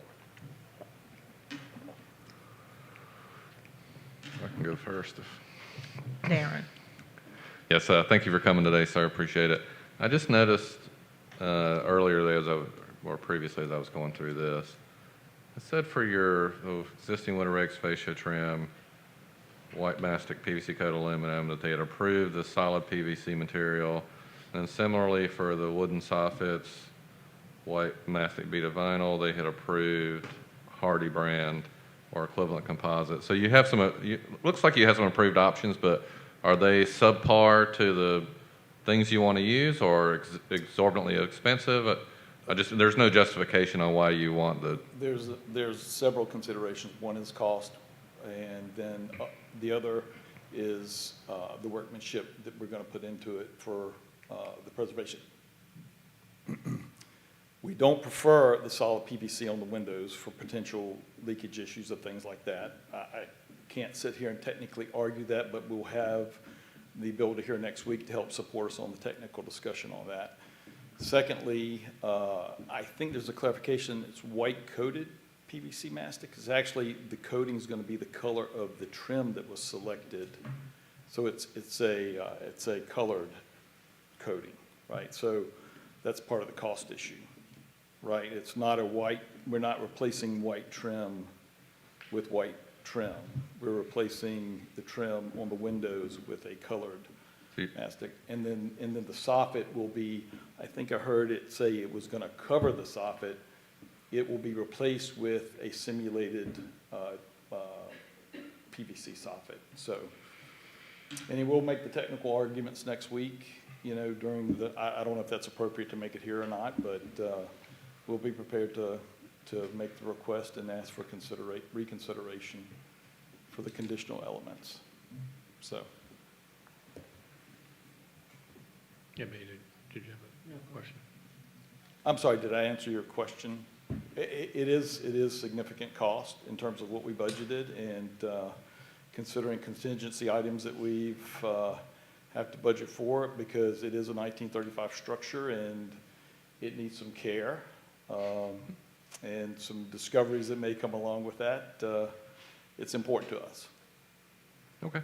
Yeah, I don't know if it completely answers the question, but I'm fine, you know, readdressing it next week. Well, do you want to ask it again? Maybe I didn't, for me failing or being obtuse on what you said. Well, I mean, it just sounded like you said it was both, but the builder was going to be here next week and touch on the technical aspects, so that's fine. Correct. We believe the wrapping is a better option, and then for maintenance issues in the future, Faith and I are entering, we're aging out, so to speak, and we're looking for the lowest maintenance approach we can, and we think this is a reasonable option for us, considering what we see in the corridor there. So. Thank you. Bill? Yes. How you doing, Joe? Just to sort of share a vantage point of perspective for somebody who's done 2 houses on that street and followed the guidelines and did as closely as possible. Preserving those homes is incredibly important for our look, for our feel, for our history, for our preservation. And with each passing day, doing so becomes increasingly expensive.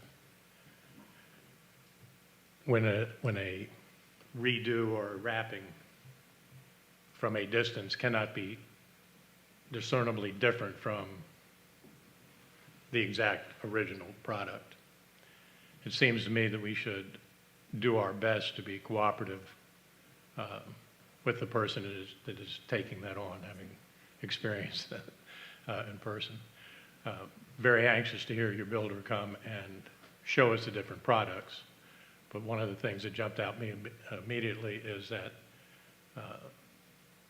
one of the pieces, the wrap that is being suggested is the PVC wrap. The one that you are considering is aluminum wrapped in the same PVC. So the difference is just the width of the PVC. Well, so it's a mastic-coated Right. PVC for the window trim, right? Right. So it would be an aluminum with a PVC coating and the color for the trim. Right. And But then but the aluminum is visible to the human eye. Yes, that's what would be apparent around the trim, yes. Anyway, I'm sure we'll all be interested in hearing the presentation on Tuesday. Thanks, Joe.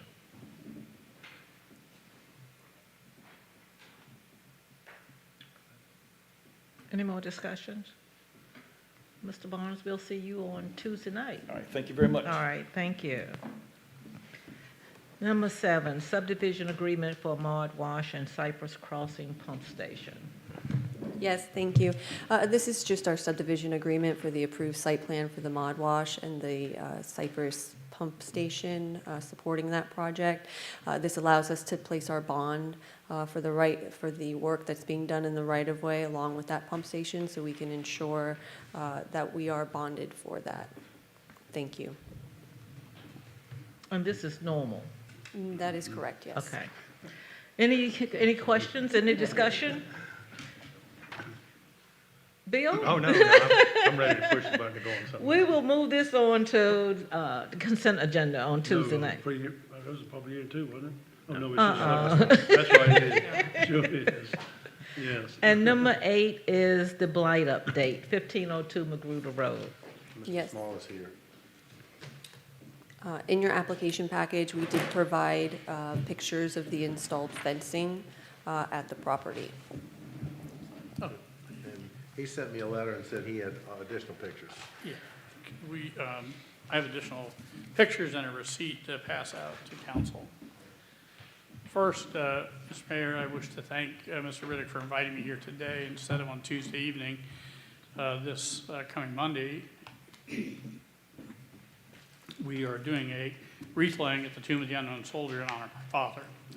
So I would probably not be able to be back here by the time of your meeting on Tuesday. The pictures that I'm passing out show that a fence has now been fully installed around the blighted property as we had said it would be. It was installed April 17th.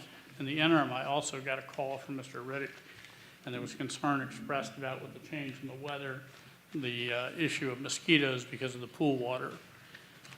At the back of this package that is being passed out is a receipt showing that our clients did purchase treatment for the mosquitoes, and they also applied that treatment to the pool on April 17th.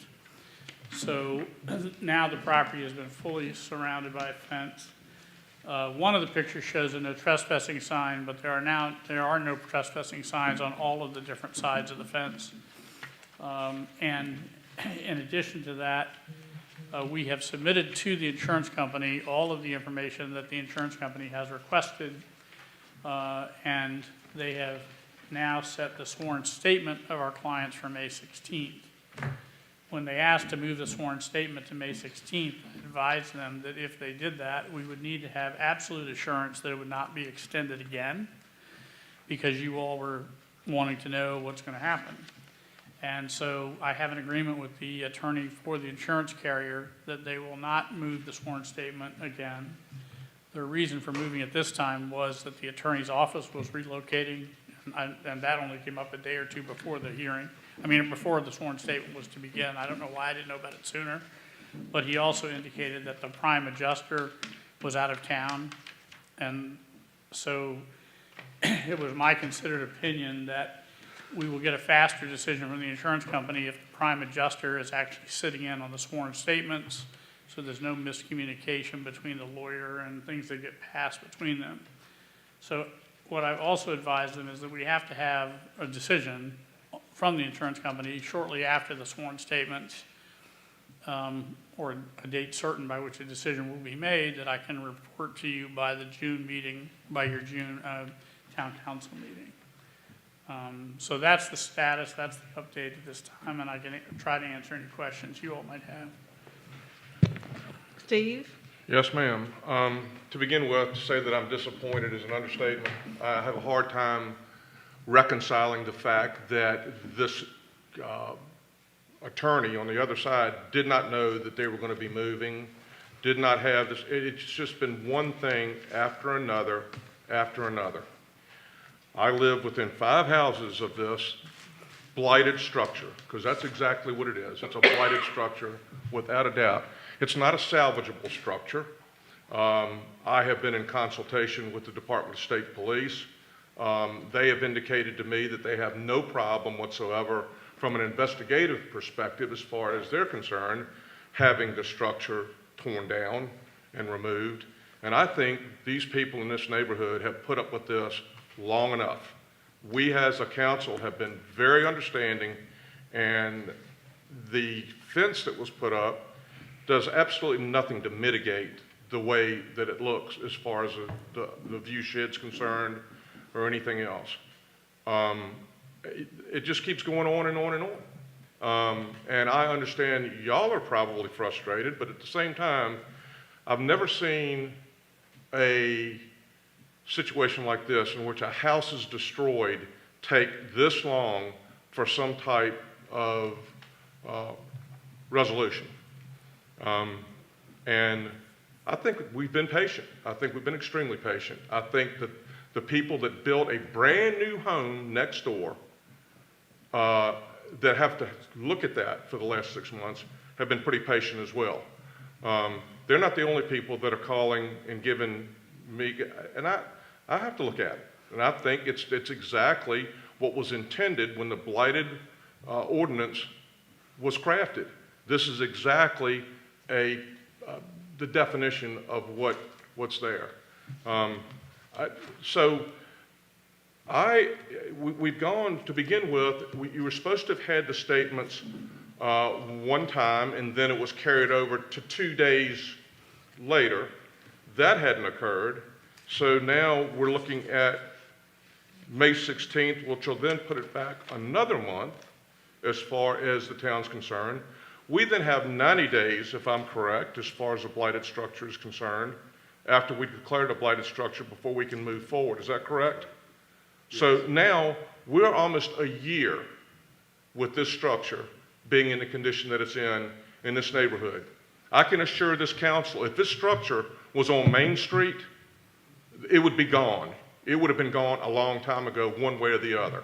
You could have worried about your client's interest any way you wanted to, but we would not have this sitting on Main Street. And as far as I'm concerned, my patience is over. It's run its course, and I think we have been patient. I intend to move forward the next council meeting and ask this council to declare that structure a blighted structure. I just want to put you on notice, let you know that. You can do whatever else you want to do, but I think we have done and gone the long road as far as this is concerned. And again, like I said, if it was salvageable, if it was waiting on some type of remediation or some type of rationale for it to remain there, I could understand it. But anyone that's looked at it, and I think the majority of the council has gone by there and looked at it, we know what we've got there. And we don't have to look at it 25 hours a day.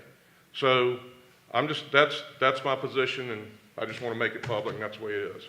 Thank you very much. And if I could address just briefly, because you mentioned that you talked with the Virginia State Police. I also talked with the investigating officer. I recall that note that you sent. Yes, sir. And what happened was the counsel for the insurance company got back a report on his FOIA request saying the investigation was still ongoing.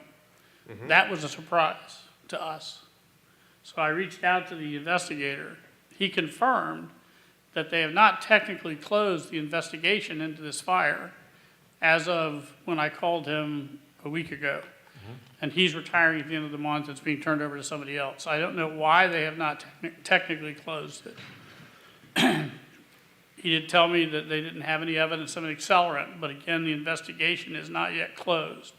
In addition to that, unfortunately, the insurance company investigation is not yet closed. And I understand your frustration. I can assure you that my clients are as frustrated as you have announced yourself to be today with counsel.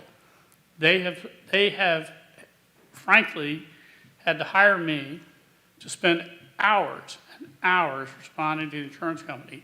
They are bending over backwards to give the insurance company everything they want. I don't disagree with you, sir. I have never seen an insurance company delay the removal of a damaged structure this long. And I do not know exactly why they're doing it or why, or exactly how. But what I would say to you is that when we came before council previously, we said that we would put up the fence to protect the property and that we would report back to you what has occurred.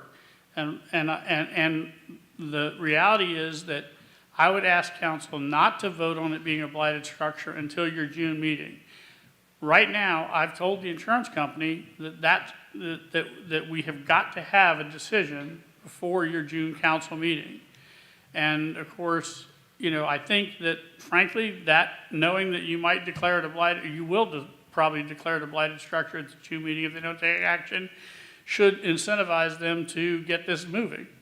And I don't disagree. I wouldn't necessarily want to look at this property either, but I think as a adjacent property owner, I would understand that if an insurance company is giving these clients of mine a very hard time, which they are, that there could be some understanding that it's not our clients, it's not the property owner that's causing the difficulty here. And they do have a right to have their insurance company investigate the matter. I was a little bit frustrated when they wanted to move the meeting to May. I didn't anticipate that. But I did tell them that, as requested from the previous council meeting, I would make a report to you about what was happening, and that we've got to have a decision before the next council meeting. So I would just respectfully ask that you not vote on it being a blighted property in June, until the June meeting, so that the insurance company has every incentive in the world to do what they need to do and get it cleaned up. Well, two points, if I may. Number one, your comment on the understanding of the neighbors after it's been 6 or 7 months, I think that is plenty understanding right there as far as that duration is concerned. A brand new home that a newlywed and his wife moved into, and they've got to look at this for 6 or 7 or 8 or 9 or 10 months before it gets moved down. I think that's plenty understanding.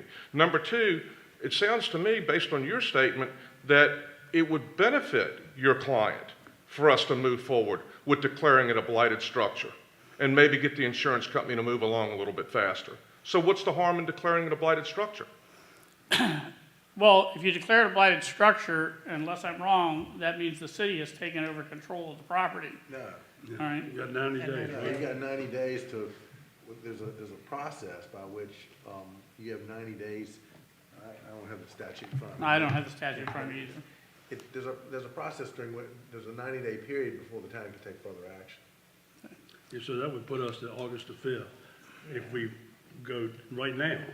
So Right then now. you've got another 90 days to get the insurance company off their duff and get them to move along. I mean, have you made a complaint to the State Corporation Commission with them yet, as far as the insurance company is concerned? I have not, and I have legitimate reason for not having done so, but I don't feel comfortable Okay, disclosing that in the that's fine. meeting. But it I'm just- certainly aware that if it becomes necessary, we can do that, and we will. But at this point, with the insurance company insisting that they provide all this information and provide the sworn statements, and maybe I can address it this way. If they don't comply with what the insurance company is asking, they give an excuse for the insurance company to deny the claim. Because if you read your homeowner's contracts of insurance, they have a right to take sworn statements, they have a right to demand information. Sure. So they're doing that. So we're cooperating 100% so that they don't have an excuse to cause a problem with the policy. If we move this, Ms. Bullock, if we move this to June, that will put us out to September the 2nd. And that's the 90 days. And then, Mr. Reddick, after that, is the process starts for I'm looking obscuring for- a contractor I gotta or? get to the statute, Mr. Mayor. 1 second.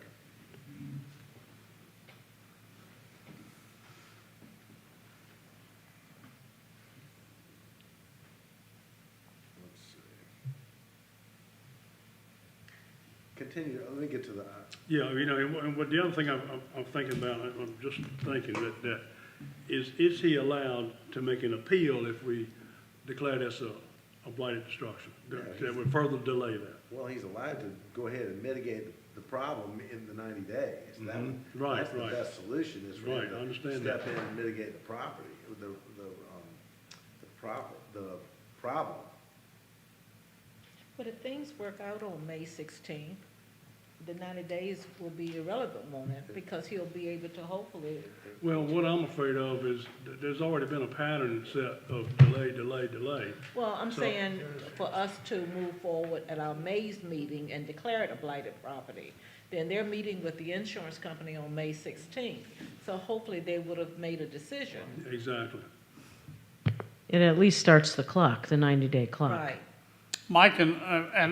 My only concern is that I would like, and I know you all have, and I don't disagree with your concerns, but I'd like the opportunity for you to consider this at the June meeting, by which time we'll have a decision from the insurance company as to whether or not they're going to honor the claim. And the fact that you have now expressed the fact that you're not going to go beyond June, I can tell them that, and enforce it. And the reality of the situation is, too, that this fire happened October 28th. The holiday season intervened some, and then, our clients, I understand what you're saying about having to look at it. Our clients suffered the loss, and they have to look at it, too. They know it's there. Nobody's lived there in 3+ years. I doubt they've been looking at it very long and hard. No one actually lived there, but they were putting a lot of work into it to get it sold. Yeah, within the last couple of months. Yeah. Before that, it's sat just like it has for over 3 years, or if not longer. Yeah. Mr. Mayor, we gave them notice that they had to submit a plan. Their plan was essentially status quo, we're relying on the insurance company. If you reject their plan, which would be essentially the action on Tuesday night, and you've declared it a blighted structure, is a 90-day period during which to complete the work. If the work is not completed during that 90-day period, then you can seize control and do what's necessary to abate the problem. Then it becomes a lien against the problem. The town would declare a lien against the property for the cost of abating the nuisance, essentially. Well, the other thing that bothers me, if I may, and is the statement was just made, please wait until the June meeting because then we'll have a decision as to what the insurance company is going to do. How do you know we're going to have a decision by the insurance company by the June meeting? We will have as I have told them that we have to have a decision by your June meeting because you have this on your agenda for a blighted property conclusion. Their lawyer knows that. But in reality, there is no guarantee that we'll have a decision by the June meeting from the insurance company. You don't control that. I don't control it, but I do control whether or not the insurance company at some point can be deemed to have engaged in bad faith. And I will tell you that I spoke with their attorney, and I'm not a lawyer who likes to throw around terms like bad faith easily. I try to work with folks as best as possible, including insurance companies. But I would tell you that I don't disagree that if by June they have not decided to pay this claim, it will be a bad faith claim against the insurance company. It will result in a report to the state, and it may result in other action. But the reality of the situation is right now, I fully, based on everything that I have seen that we've been able to give them, I don't believe they will have any reason to deny the claim. Now, they can deny it. I can't control that. You're right. But looking at it and trying to be objective, I don't see a basis for the denial of the claim. The excuse that the state police investigation is still ongoing is highly technical, and I don't think they can rely on that because the investigating officers told me there was no evidence of an accelerant, and no one, to my knowledge, has developed any evidence to the contrary. So do I know for a fact we'll have a decision by June? No. But would I say to you that if we don't have a decision by June, you're voting to declare it a blighted property would be inappropriate? Absolutely not. And again, as you say, at that point, that may add to the evidence of bad faith on the part of the insurance company. I mean, frankly, I would think if we have a sworn statement, they should be able to decide whether or not this is a valid claim within a week. I don't think they should. Once they do the sworn statements, I don't think they need a lot of time to decide this. Unless they don't agree with the sworn statement. That's true, and they can say they're going to deny the claim at that point, and then we'll have to deal with it. But I'm hoping that that won't be the case. And I can assure you that we've done everything on our side of the equation to make that not be the case. Okay. And our clients have already given statements to the investigator, which I sat in on, the insurance adjuster, which have gone over all the facts. They're insisting on the sworn statement because they have a right to do so under the contract. But they've already talked to the adjuster and answered questions for a couple of hours about everything that they did before, during, and after the fire. Mr. Small, you've done a very good job as far as your clients are concerned. My position's not changed. And I understand that, and I appreciate that you have things that you need to be concerned with. Thank you, sir. And I don't want to detract from council's consideration of this matter. But I would ask that you grant our clients the indulgence of waiting to the June meeting to decide it's a blighted property. Bill? Yes, sir, just so that we do have cards on the table. If we were to vote tonight, I would vote to blight immediately. Wait after wait after wait has not been fair to our citizens, to the people directly concerned. And I agree with Councilman Bowman. Your argument on behalf of your folks is fine, but our obligations lay elsewhere. Thank you. Darren? No further questions. Well, we will continue this matter at next town council meeting to decide on whether or not we will vote, whether or not it's a blighted property or not. Thank you all for your Thank you. time. Thank you, Mr. Small.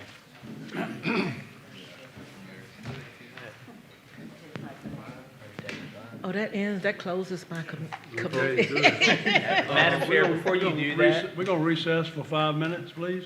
I was gonna say, I've got one real quick. Okay. All Public right, buildings and okay. welfare. All account, you would have received an email by the time you get out of here today. VDOT announced today that Thursday and Friday, they were doing full closures of the Cypress Creek Bridge so that they can remove beam spans.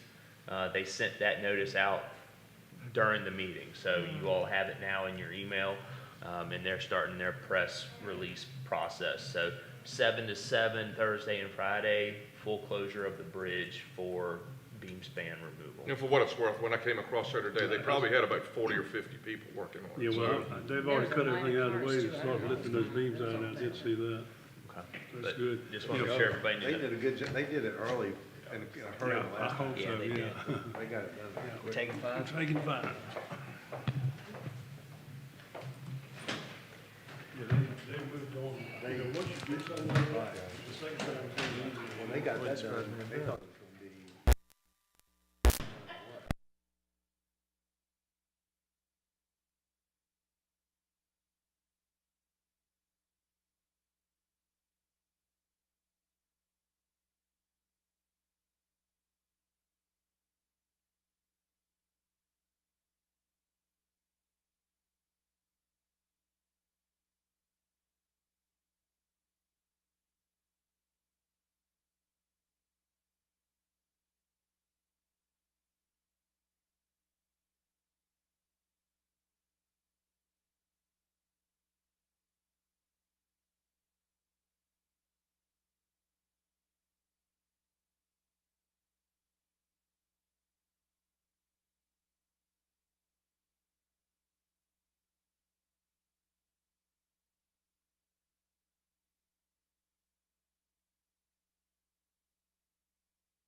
Bye, Mike.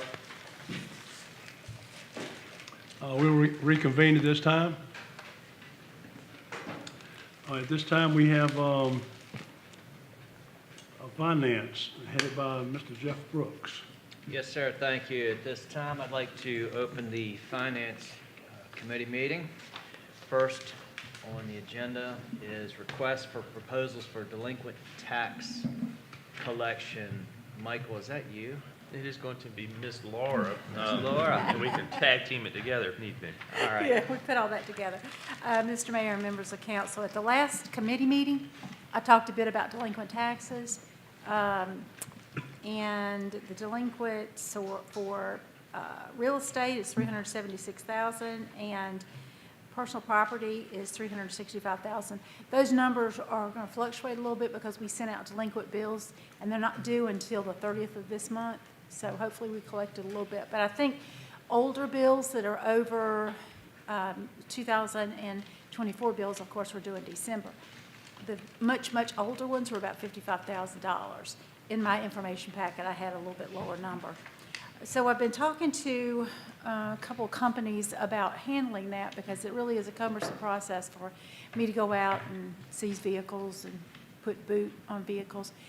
And Michael and I talked to Virginia Auction Company, and they do collection for Isle of Wight, City Town of Windsor, City of Newport News, and also talked to Tax VA. And they all follow the same collection process. They send out letters to the taxpayers based on what days we want to send them out. But they can go along the whole process of 30-day letters, 60-day letters, 90-day letters, and after that they can start seizing property. And now what they do to seize property, and if it has to go to auction, they just put a sticker on the car. So they don't actually have to seize it, take it to a lot. They can do that, but they can just seize it in place.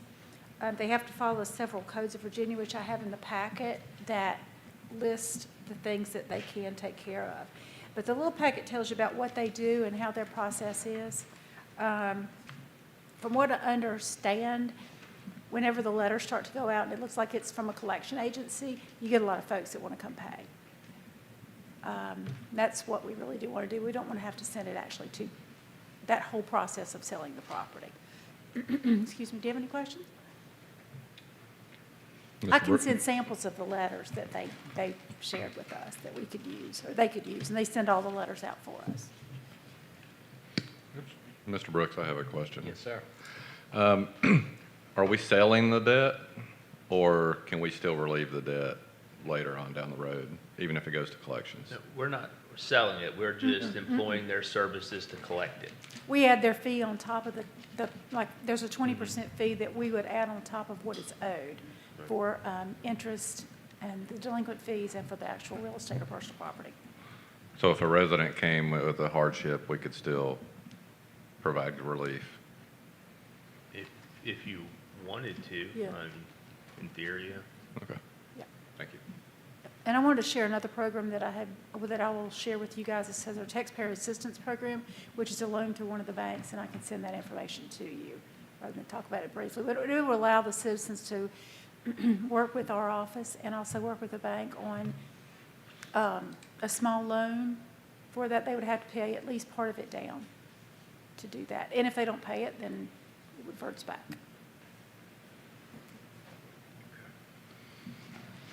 Any further questions on that? I talked to Ms. Ross about this. Are you talking about just the personal property or both? Both. You can do both, but they suggested you start to use personal property first in real estate. These companies, either one of them would be great for the personal property. Yep. There's a law firm in Newport News, it's Dolan Reed, and it's James Reed. He represents Virginia Beach, Suffolk, Portsmouth, Newport News, Isle of Wight, Southampton, Surrey, and Sussex, and does all their real estate tax collections, and he's been doing it for 21 years, and he does a great job. And I think we talked about it, we could even piggyback on their, the county's contract to do the real estate. Real estate has to be delinquent for 3 years. Yep. Before you can proceed on that. And what they do is they find out who it is, and then they have to do a title search, and they give notices and all that sort of thing. But then they'll run the ads in the newspapers, and it's very effective. And for some people, they just can't pay, and very often it's air property that's just been sitting there for years and years, and there belongs to a lot of different people, and nobody's willing to grab the bull by the horn and pay the taxes, and so that's how it. Not so much in the town though. That's more of a county thing. But I don't know what would be. I'll have to look at your real estate accounts and see. I looked at some of them, and there are the older ones that specifically are someone who lives out of town. So you know that they're not anybody that sits on the property.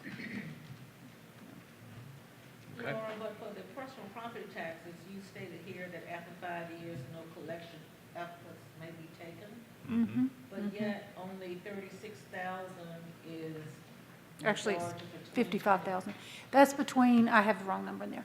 That is between 2003 and 4 years back, were $66,000, $56,000. So yeah, a lot of that is new. And we, as I mentioned just a second ago, that we did send out delinquent bills, so that number might change with regards to what our actually delinquent is. So how much of this is older than 5 years? Oh, that, I only counted 5 years back. Oh, you only counted 5 years Yep. back, okay. Yep. 4 years in this year, but yeah, 4 years back. You do DMV stops.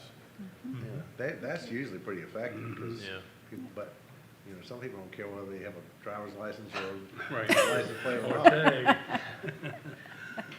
Well, now with the new law, your license tags can be out of, or expired for 2 months, 3 months, or whatever, and you still drive around. I've never seen so many expired license plates in all my days riding around. And they were talking about getting rid of the stickers. No, they don't. They were talking about getting rid of the stickers for it. Yeah. That'll I'm be not back up working the road again. anymore, thank goodness. I do have, Mr. Brooks, I do have one question. This is request for proposals? Or these are the, I missed over that. These are the proposals. Yeah, these are the proposals. How do we make the decision? What's the quantification as far as who gets what or why, or who does what better? Or? I figured we'd just try one of them and then see how that works, and then give the rest of the business to another one. It was just based off of us, once we did the interviews and met with them, and coming up with a recommendation from that. Well, okay, but shouldn't we put together a committee, like maybe the treasurer, somebody to come to make the recommendation to us? Or is Well, that's what this is. I'm sorry, like I said, It's all right. obviously, this is what I'm dealing with right now. That's I don't know what happened, but anyway, okay. Yeah, and so we're recommending we go with Virginia Auction Company. Yeah. Okay. I don't know what's going on with It is tiny, isn't it? Yeah, it's tiny. This is, Let us know how Virginia Auction Company works out. there you go. Thank you very much.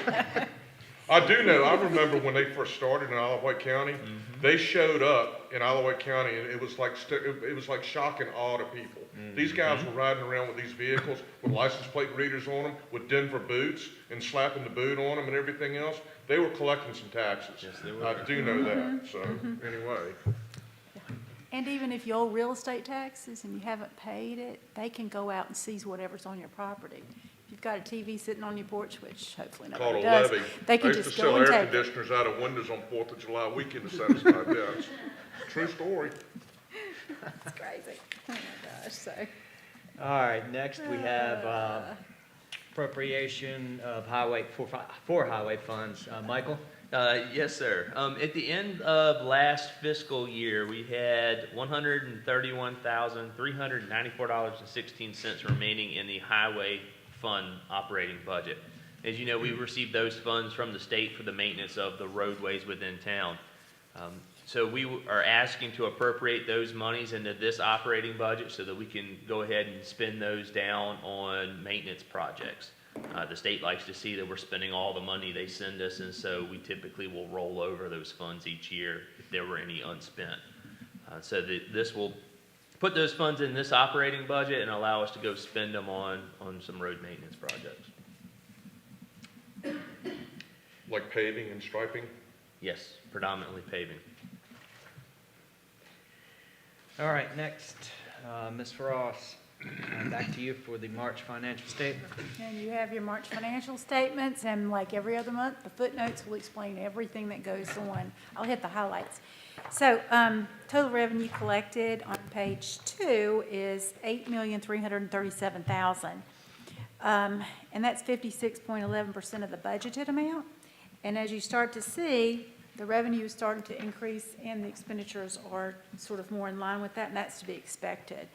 As I think I told y'all that we're getting ready to send out the real estate bills. We've been working on those for days and days. It took about 4 or 5 days of me staring, and I can practically tell you how many addresses there are in this town and how much they owe. But we've gone through those bills, and we're getting ready to send them to BMS, and BMS is our company that mails out the bills. So I think that it will be about $2.5 million. I don't know the exact amount, but I'll have more information once we get all that tallied up. They'll be due June 5th as promised on the website, so we'll be getting those out. Let's see. Total expenses to date are $8,103,000, and that's 52% of our budget. There's a debt breakdown in your packet as usual, and nothing really much has changed other than we're paying down the note, and that's every month. We did pay down our Series 2020 A-2 and A-1. We made that payment actually towards the end of March. So outstanding total debt that we have right now is $3,689,000. The prime rate has not changed since December, and one of our loans is based on the prime rate, but we don't really have anything on that right now. Let's see. We can talk quickly about cash balances if you're ready. Sure. So you have your cash balance sheet in front of you. The bank balance is $18 million, and that's of usable funds. Again, we have designated funds of $4,656,000. I'll talk really quick about our investments, and that portion you'll see on the second sheet back. It should be. We have total invested for the general fund is $10,008,000, and $2,017,000 of that is for utilities and designated funds. We have a lot of that in Virginia Investment Pool, and that seems to be paying pretty well right now, but I am a little bit concerned about the rates, so I'll continue to watch that. We did have a discussion with the bank about treasury notes and bills, but I'm not real comfortable with those right now, so I'll continue to monitor that. I just think it's a little bit too risky. So we'll continue leaving things in VIP at the present time. So we are in, if you follow the benchmark sheet, we are in compliance with all of our investments. And that's all I have. All right, anybody have any questions? Going once. All right, well, that leads us into budget discussions. And Michael and I have had a couple of discussions, and I've hit a couple of people. But what do we got? It's about time to get into it. Yes, sir. Everybody on Friday morning should have received in their email a draft of the budget. The official budget proposal will hit the streets on May 1st, so you will get that May 1st. At that time, it also goes live on the website, so it'll be out there for everybody to view. The biggest thing that hit us this year was health insurance. We knew that we were going to have a significant increase in health insurance, but we weren't really prepared for what we wound up getting. We got in the neighborhood 35 to 38% increase in health insurance. So we typically every year put it out to see what we get back from our current provider as well as others. And our current provider, who is Anthem, has always been, or at least recently has been favorable. This year, because of that increase, was the first year that a different option became favorable. There's a pool that's created by the state called the local choice, and it is for government entities. So school board, or schools can be in it, county, cities, towns are all in it. So we had that proposal come back as well. And just to give you a comparison, if we stayed where we are and took the hit that was proposed or came to us, the cost to the town would be $267,000. Employees would see an increase of about $66,000. So when we started looking with the local choice, that drops our increase down to $108,000. So it saves us, well over $250,000 if we go into the local choice program. And it also cuts the cost for our employees down to $38,000 above where we are today. So it's still an increase for both the town and the employees, but it's significantly less of an increase. So the caveats to that are, once you get into the local choice, you're in the local choice. You're in the state program. It's rather difficult and expensive to get out of it. In talking with our consultant who's at Anthem and handles that, he said he's never seen anybody leave it. We were in it in Windsor, the county's in it, a lot of the local governments in Virginia are in it. And some benefits that come with that is they cap the rate of increase that you can see. So for example, this year, the highest increase anybody in local choice could see was 12%. You also, again, being in it and kind of being in it means that we don't have to do this every year. We're with local choice, and presumably you're with local choice forever. So that's really the negative, is that once you're in, you're in. But it did realize a savings to our employees as well as to the town, and Anthem is their provider. So we'll be in the same network. Some of the plans change a little bit, but we stay with the same provider and are able to reduce the amount of increase that the town and employees will see. So that was really our big thing this year. There are no tax rate increases that are proposed, no increases whatsoever on the revenue side in the general fund. But when you look at the budget and look at the bottom line, it looks like a huge increase. Well, that's because we've got about $3.5 million that I'm recommending we pull from reserves to fund some capital projects. The largest of those is the maintenance building that our Parks and Rec department needs. That's at $2 million. We've got the $900,000 contribution for the Turner Drive project that we committed to, and we also have some other capital projects and public works and throughout the town. So we have funded the bulk of those with reserves. So once you take those projects out, the budget's only $250,000 more than it was last year. So we're relatively flat, and that's, again, the bulk of that is that health insurance increase. The budget does include a 4% recommended salary increase for employees. The other thing that you'll see that's kind of unique is some of the departments will look like they actually are costing less money.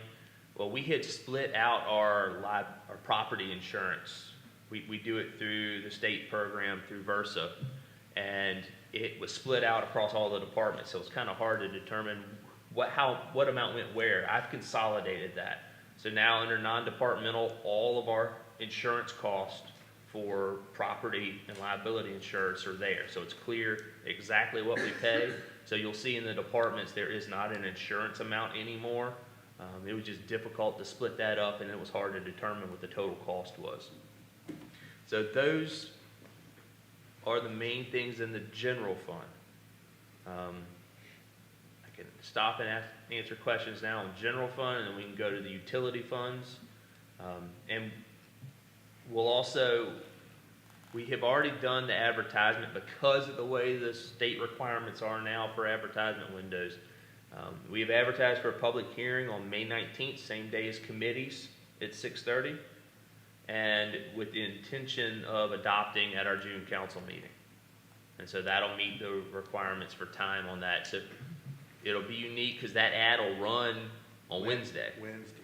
So before you actually get the official budget proposal, the ad will be in the paper because of the way the requirements are. However, what you got Friday, that is what was in the advertisement. So we can go down from there, we can't go up from there. So as long as we come in below what was advertised, we're okay as far as that's concerned. But before I leave general fund, any? I do have one question. Yes, sir. In order to get the local choice rolling, we're going to need to make a vote at council level? We will. authorizing We that? have started the paperwork, and the conversations we've had with them is we can start the paperwork and get the ball rolling, and if council decides not to vote to go into it, they'll pull it back. But council does have to make an official vote to approve the agreement to go into the local choice program. So we will have to have that official vote. Right now, the only thing that's kind of got us in the air is we found out that they have put the local choice program out to bid. So our pricing won't change, but there's a chance that the provider might. Now, the folks at Anthem feel pretty confident that it'll still be them, but we don't know that for sure. I'd be surprised if it changes, but it's possible. So that's the only unknown right now we have with local choice. We thought we would have that information Friday, but we don't have it yet. So I think we're ready to go ahead and make that jump, but there's still a little bit of anxiety just because we don't know. You know, if it won't change the cost, but it may change the provider. And the plans won't change, but again, the provider might. So we may be ready. It may, if not, I think it will be okay if we did it in June when we adopt the budget. Okay. I mean, because by then we have to make a choice. Right. Either way. But yes, council will have to make an official vote on the agreement to go into local choice. Okay. Bill, you have Is- something? Yeah, just follow up on that, Michael. The local choice, much reduction in service? Here the difference is right now with us being on a commercial plan, we're able to offer 4 different plans. Right. We also have 5 different tiers. So example, you have an employee only, you have an employee and a spouse, an employee and child, employee and children, and then family. Where in local choice you have 3, which is employee, dual, and family. So there will be, we've identified 4 different individuals that are in that middle ground where currently they are an employee and children that will have to go to a family plan. And we've been working with those individuals to try to help them navigate that and, whether they can shift whoever's in their family not on their current plan and move it. We're working through that. So that's really the only significant change in coverage. With us only being able to offer 2 plans, we did go from a no deductible plan to a $250 deductible plan as our highest level. So there's some slight changes in coverage, but nothing significant. I have a question, Jeff.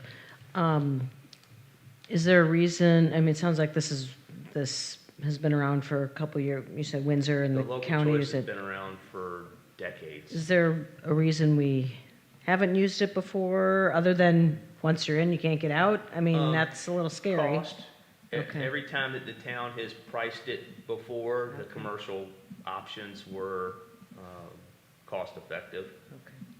This has really been the first time that it's been cost effective to go into it. Sure.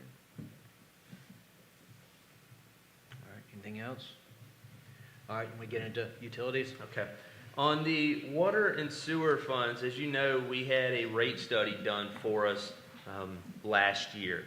And they looked at our current revenues, current expenditures, our capital needs, our future capital needs, as well as all our fees that we charge across the board in our utility funds.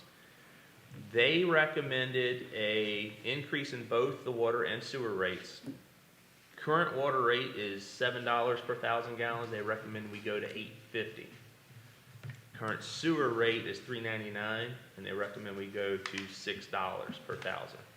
And that's to be able to provide us with the assets we need to complete capital projects that we're gonna have to do to maintain our system. They looked at everything that was in our capital improvements program and the revenue that it would take to cover that. With the sewer, they looked out 5 years and it's $6 and it stays there. With the water, it goes to $8.50, and then there are some small incremental increases they recommend in out years so that we can keep up with the cost of doing business and, again, those capital projects we have in the future. So those are the only place we're recommending any increases in anything, anywhere in the budget. And again, that was based off of the results of that water and sewer study that was done for us. It does not recommend increasing any of our debt service fees, compliance fees, tap fees, connection fees, all of those stay where they are. Just the water and sewer rates themselves are recommended to go up. And we are doing the capital projects that are in the capital improvements plan, and we have funded some of those with reserves. That's been a concern, is how much reserves do we carry versus fees we charge? And so we are utilizing reserves to pay for some of those projects, and that's what those debt service fees are for, is to help us offset debt that we incur for capital projects. So, any questions anywhere? And if anywhere between now and the council meeting you have additional questions, feel free to email me, call me, come by and visit, all the way up until the night we vote on it. I know it's a lot for, especially those of you that have not seen it before, but, I got a question, yes, ma'am. With all the construction that we have going on, did we consider increasing tap fees at all? The consultants did evaluate that and felt they were in line and where they were in line with they were in line and where they needed to be. Yes, ma'am. Anybody else? Yeah. Debt service fee. Yes, sir. I'm going to do my best to convince you to recommend that we pay that off. You have a recommendation here that leaves the debt service in place. Yes, sir. Let me share my rationale for everybody here.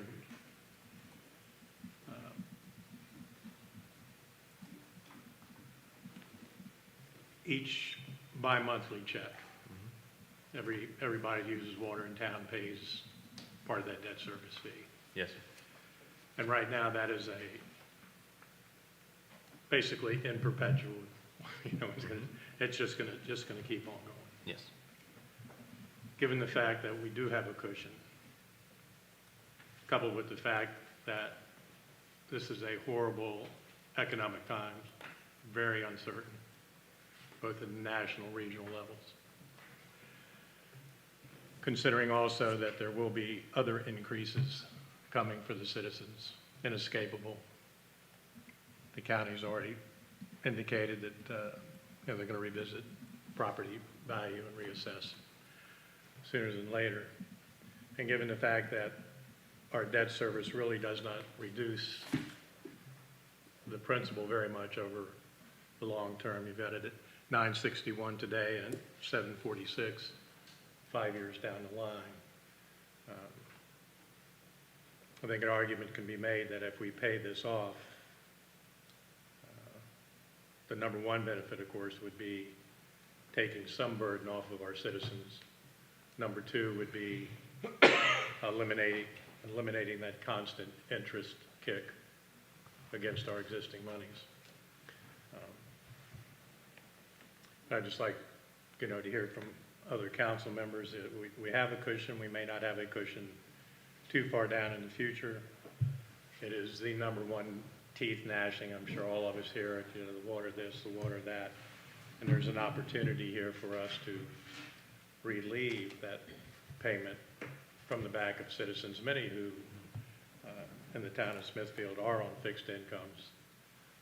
And again, with prices going to increase in other areas, it just makes sense economically, and morally might be too strong a word, but certainly to the benefit of our citizens if we go ahead and take care of that, so. Can I clarify your question, or Sure. your ask? Are you, because at first you started with the debt service fee and then you talked about debt, are you suggesting that we take reserves and pay our debt off? Yes. Okay. And we can do that. If you were asking about elimination of the debt service fee that's on the bill, is that what you're? If we pay the debt off, would that not remove the debt service fee? What it would actually do is make our water rates go up. And the reason for that is that debt service fee is factored into us, how we fund capital projects.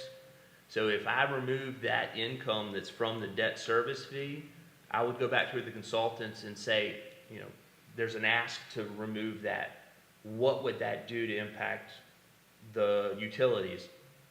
They would recommend that we go higher on our rates, because then I would have to make that revenue up that I'm currently using to, because they looked at future and made the assumption that sometime in the not too distant future, we will have to make a borrow in the utility funds for some of these projects. And so that debt service fee would then be providing the funds to pay those debts off. Whereas if we go ahead and get rid of that now, I'm going to have to up my revenue from water sales to cover those capital projects in the future. So when they looked at it, that's why they left it, because we will have continued debt for capital projects in the utility fund. Okay, obviously not a financial genius, but it sounds to me like you're saying that the debt service fund that's being collected to pay off the debt is not all going to pay off the debt, that some of it is being used to pay down, keep the individual water bills down. No. We have to generate revenue to pay the debt payments. And even if I paid off what's existing today, there will be projects in the not too distant future where I have to borrow. An example is the second skid in the RO plant. Right. We'll have to make a borrow for that. So I will need revenue to pay those debt payments. And if the debt service fee goes away, the only place for me to get that revenue is from rates. And so I will have to increase the rates to generate the revenue to pay the debt. Since this is a public meeting, can you please explain what a second skid at the RO plant is for those that Right. may not know? Yes, it would be, currently our RO plant has one treatment vessel. That's called a skid. We have been doing the engineering work to add a second treatment vessel for a multitude of reasons. Redundancy for one, if that skid goes down, there is no backup in place. When we have to take it offline for maintenance, things of that nature, they have to do it after hours. And during the summer, that can be difficult because of how long the plant has to run. So adding that second treatment vessel would give us additional capacity in the plant, redundancy, and if we ever need to produce more water, we'll have the capacity to do it. So that's a significant thing that we need to do at that plant. So there will be debt that is incurred as we do that. And without that debt service fee, the only place for me to find that revenue is to increase rates. So when I look at the proposed budget on that and look at the second RO skid funding, which is projected at $200,000 annually, are you saying that the 1147 fee funds that $200,000 for the future RO skid? It will help us pay off any debt that we incur for that capital project or others. And in the future, I mean, when in the future are we planning to buy this second skid? The engineering work is being done now, and so it really is going to depend on when that wraps up and then when council authorizes us to do so. The consultants looked at all of our capital projects and when we have them planned out, and that was the recommendation from the consultant. Again, I can go back and ask them what it would look like if we took that out, but I can guarantee you it results in a significant rate increase. So did that fee originate with the purchase of the current RO skid? Yes, sir. It originated when the water treatment plant was constructed. So there were no additional fees prior to that? No, sir. So theoretically, under Bill's proposal, we could pay off the debt, eliminate the fee, and then reinstate the fee if and when we decide to purchase a second RO skid. I mean, in theory, yes, but that's assuming there are no other needs that come up or that there's nothing else that we need that money for. I mean, in theory, that makes sense, but I would have to go back to the consultants and have them evaluate, run their calculations again and come up with that rate is. Well, kind of in the phrasing of the discussion, it kind of sounds like a perpetual tax that It is it's what it is. It's a debt service fee that helps us service the debt that the utility fund has. I mean, that's, if we pay off the debt, we could alleviate that for our citizens and not pay the interest. Is that the 6.3% interest loan? I believe it is, right? If you look back at your financial statements, it shows what our debt is as of the end of March. Total debt includes two series bonds, 2020A-2 and 2020A-1. They've rolled over from time to time depending on the rates. So originally they started out with one bond, and now they've rolled into a different bond to reduce the interest rate, plus some of them matured. So we're looking right now at the series 2020-A-2, and it's $2,600,000. The 2020A-1 is $233,000. Additionally, we have a loan that includes some of that. Some of that is general fund and some of that is water. But the outstanding for that is $737,000. So you're looking right at about $3,600,000. right, and the bulk of that, because we evaluated this, and the bulk of that right now is at an interest rate that's less than 2%. So the cash on hand is generating more money than we're spending in interest. So that's why we didn't recommend paying it off now, is because we're making more money off the money we have than we're spending in interest. Were you talking about just the $900,000? Yes. The loan 5XXX? So if we paid just that one off, I would still have debt to service. So all three of these lines of credit that are in use are all related to the RO plant? They're all related to utility projects because the RO plant and a water tank were both constructed at the same time. So they're all related to utility projects. So again, that's why we didn't recommend paying that off. It just didn't make financial sense to pay it off. Yeah, I mean, I agree, the two bonds and don't seem like they would make sense, but the 6%.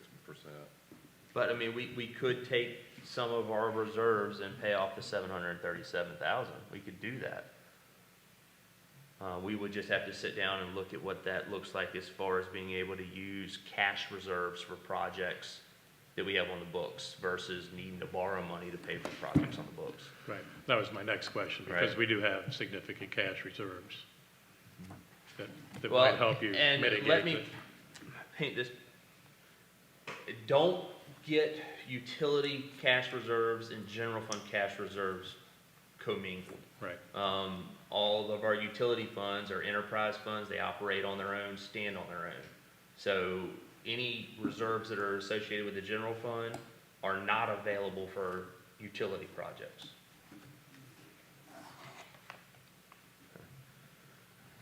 So water fund, and Laura, you're gonna have to help me on that since they're commingled now, to identify exactly the amount of reserves that are in the water fund. I know y'all have heard me talk about interest rates, and it's my favorite subject, but so far this year, even though we're looking at all of the funds, year-to-date is $676,000. So I would say that over the next few months and a year, we could probably look at $800,000. And that is from not paying off the debt, but the debt is such a small percentage of that, that if we paid that off, we would not be able to realize that much money. Probably about half of that. And that's been the balancing act we've had to determine internally, is how much is it worth to pay off versus the amount of money we're generating in interest. And in the general fund, that means lower tax rates. In the utility funds, it means lower bills for customers. So there is a balancing act of carrying reserves that generate revenue that then offset costs to end users versus using that to cash fund projects and then not having an interest income. Is right now, the Virginia Investment Pool is paying, well, it was the end of last month, 4.46. So But if it's a exercise you would like for me to ask the consultants to do, I could ask what the water rate would have to be if we were to get rid of the debt service fee. I think that would likely be appropriate, if nothing else. Yes, It shows we've done our due diligence. Just more information is Right. better. So, I mean, we can ask what that rate would have to go to, because it's generating $268,000 a year.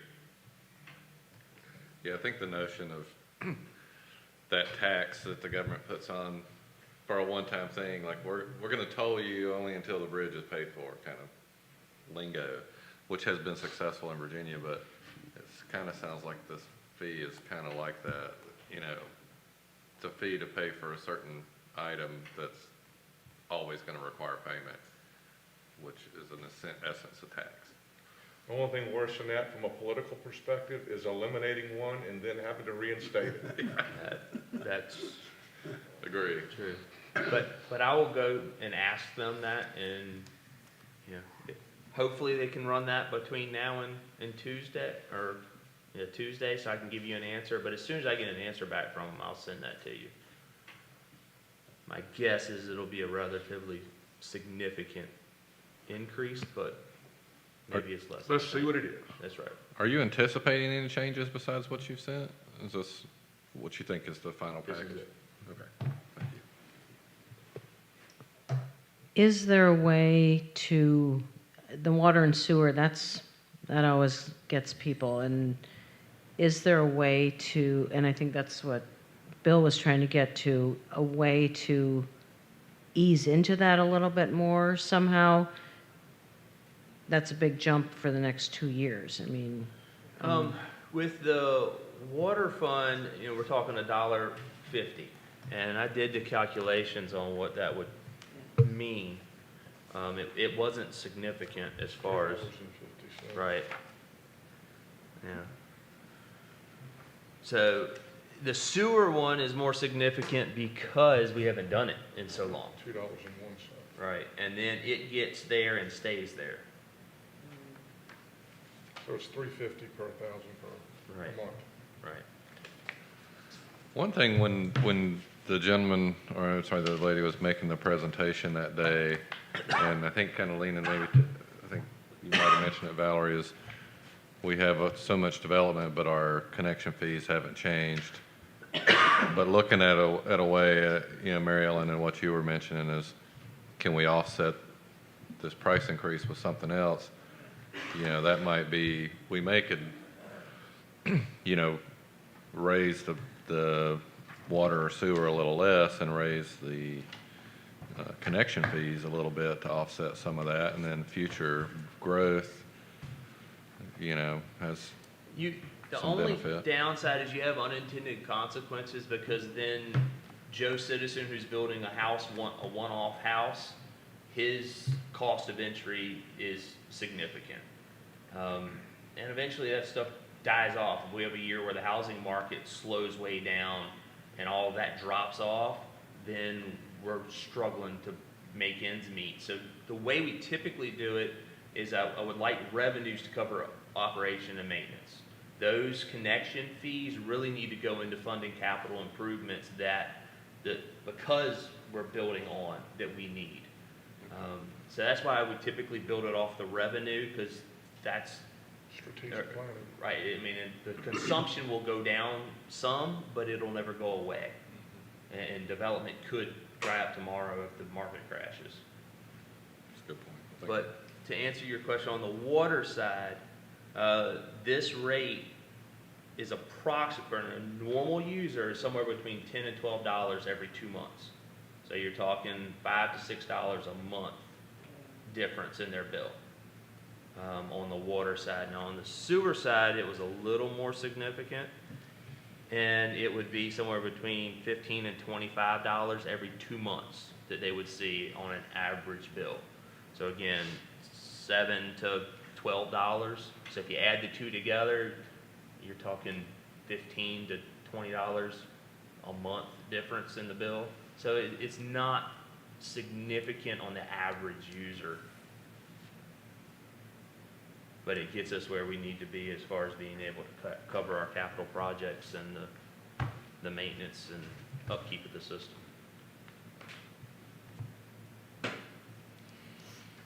All right, any further questions on budget? And again, I'll make the offer. Anybody that, if you have questions, you want to come sit down and talk, we can do that, emails, phone calls, whatever works. And again, on the 1st, you'll get another clean copy. The only things I anticipate changing is like the budget narrative I sent out for the police department that got updated. We've done some updates to the museum one, but that doesn't impact the numbers in the budget, just some of the paperwork that goes with it. So that'll come out to you on the 1st, and when the day that it comes to you, it'll go live on the town's website as well, so everybody will be able to take a look at it. May 19th at 6:30 is when we plan on having the public hearing. You will not take action that night. It'll be deferred until the June council meeting. Very good. Where are we on the requests from the nonprofits? Everything that, as requested, is in the budget. And several of us has talked, is there room to bump those? Potentially, we can, depending on how much you want to bump them, we may be able to move some stuff around. I do have a small contingency line item. It's only about $25,000. So, I mean, that gives you some perspective. We're talking a $14 million budget, and we've only got $25,000 of contingency in it. Right. I mean, that's tight. So let me tell you real quick. You did double that. Did you double that one request?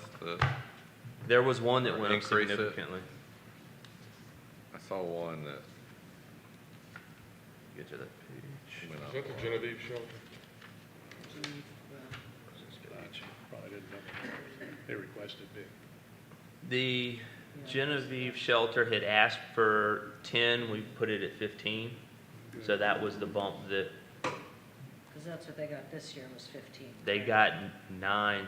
Well, they got 10 this year, and we bumped it to 15. And then Christian Outreach is 13,000. The free clinic asked for less money this year, but it's exactly what they asked for. And the same with the Schoolhouse Museum. We had agreed to pay half of the cost of a docent last year, and we kept that in there as well. So what does that total come to? $5,376, and the county was to provide the other half. How about the Arts League? The Arts League asked for 9,000, and that's what's in here. There's a room in there to bump them another 500 to 1,000. That is a baseline request from them. It will barely cover their increase in rent. We could move that to 10,000 from the 9,000 it's at. Yeah, I'm okay with that. After meeting with them, Yeah. they're being pressed right now by extra rent, and I think they've had some water issues too that they've had to deal with. And same with Schoolhouse, if we could see our way to bounce that. I mean, that's a cultural gem. They don't ask for anything, and last time I talked to them, they don't even have outside security lights, which, you know, Walmart, Well, you can get and a for package things in like Friday. that, for building maintenance, anytime they ask for something, we either cover it with what we have in the budget, or we put it in the capital. So example, we repainted the entire building and redid exterior, did the decks, did some work to the outhouse. So when they ask for those maintenance type, we typically handle them, unless it's something really off the wall. But we generally are taking care of any maintenance issues they have within the public works or public buildings budget. So they should be encouraged to ask directly They do. in that way. They have it on that one. Yeah, they haven't asked for that. Now, the things with that are clearly it's going to be an ongoing cost for whoever's monitoring it. You know, that there's subscription stuff with that, so we'll just have to work through the logistics of that. And I didn't hear Tidewater, The free clinic, Western Tidewater, yeah. they had gotten 15 something last year, and they asked for 11 something this year, so they have what they asked for. Everything I saw was greater than or equal to Yeah. Right. That's good. It was all based off of what they asked I'm for. with Councilman Bowman. The eyes are no longer reading that small little print. We had to go verbal explanation. I appreciate it. Not a problem. All right, moving on, we've got 5 invoices in excess of $20,000 to send over to council for authorization. First one being Town Gun Shop for $24,538. Second being Corn, Maine for water meters, $30,770. Third, Epps Building Incorporated Town Hall window replacements for $24,600. Fourth, Virginia Control and Electrical Services in the tune of $88,308. And the fifth and final is Flock Safety for additional cameras for $30,000 even. If there are no questions, we'll send that over to council for authorization. Anything else? That will conclude Finance Committee. Okay. Meeting adjourned. Apparently no further council comments.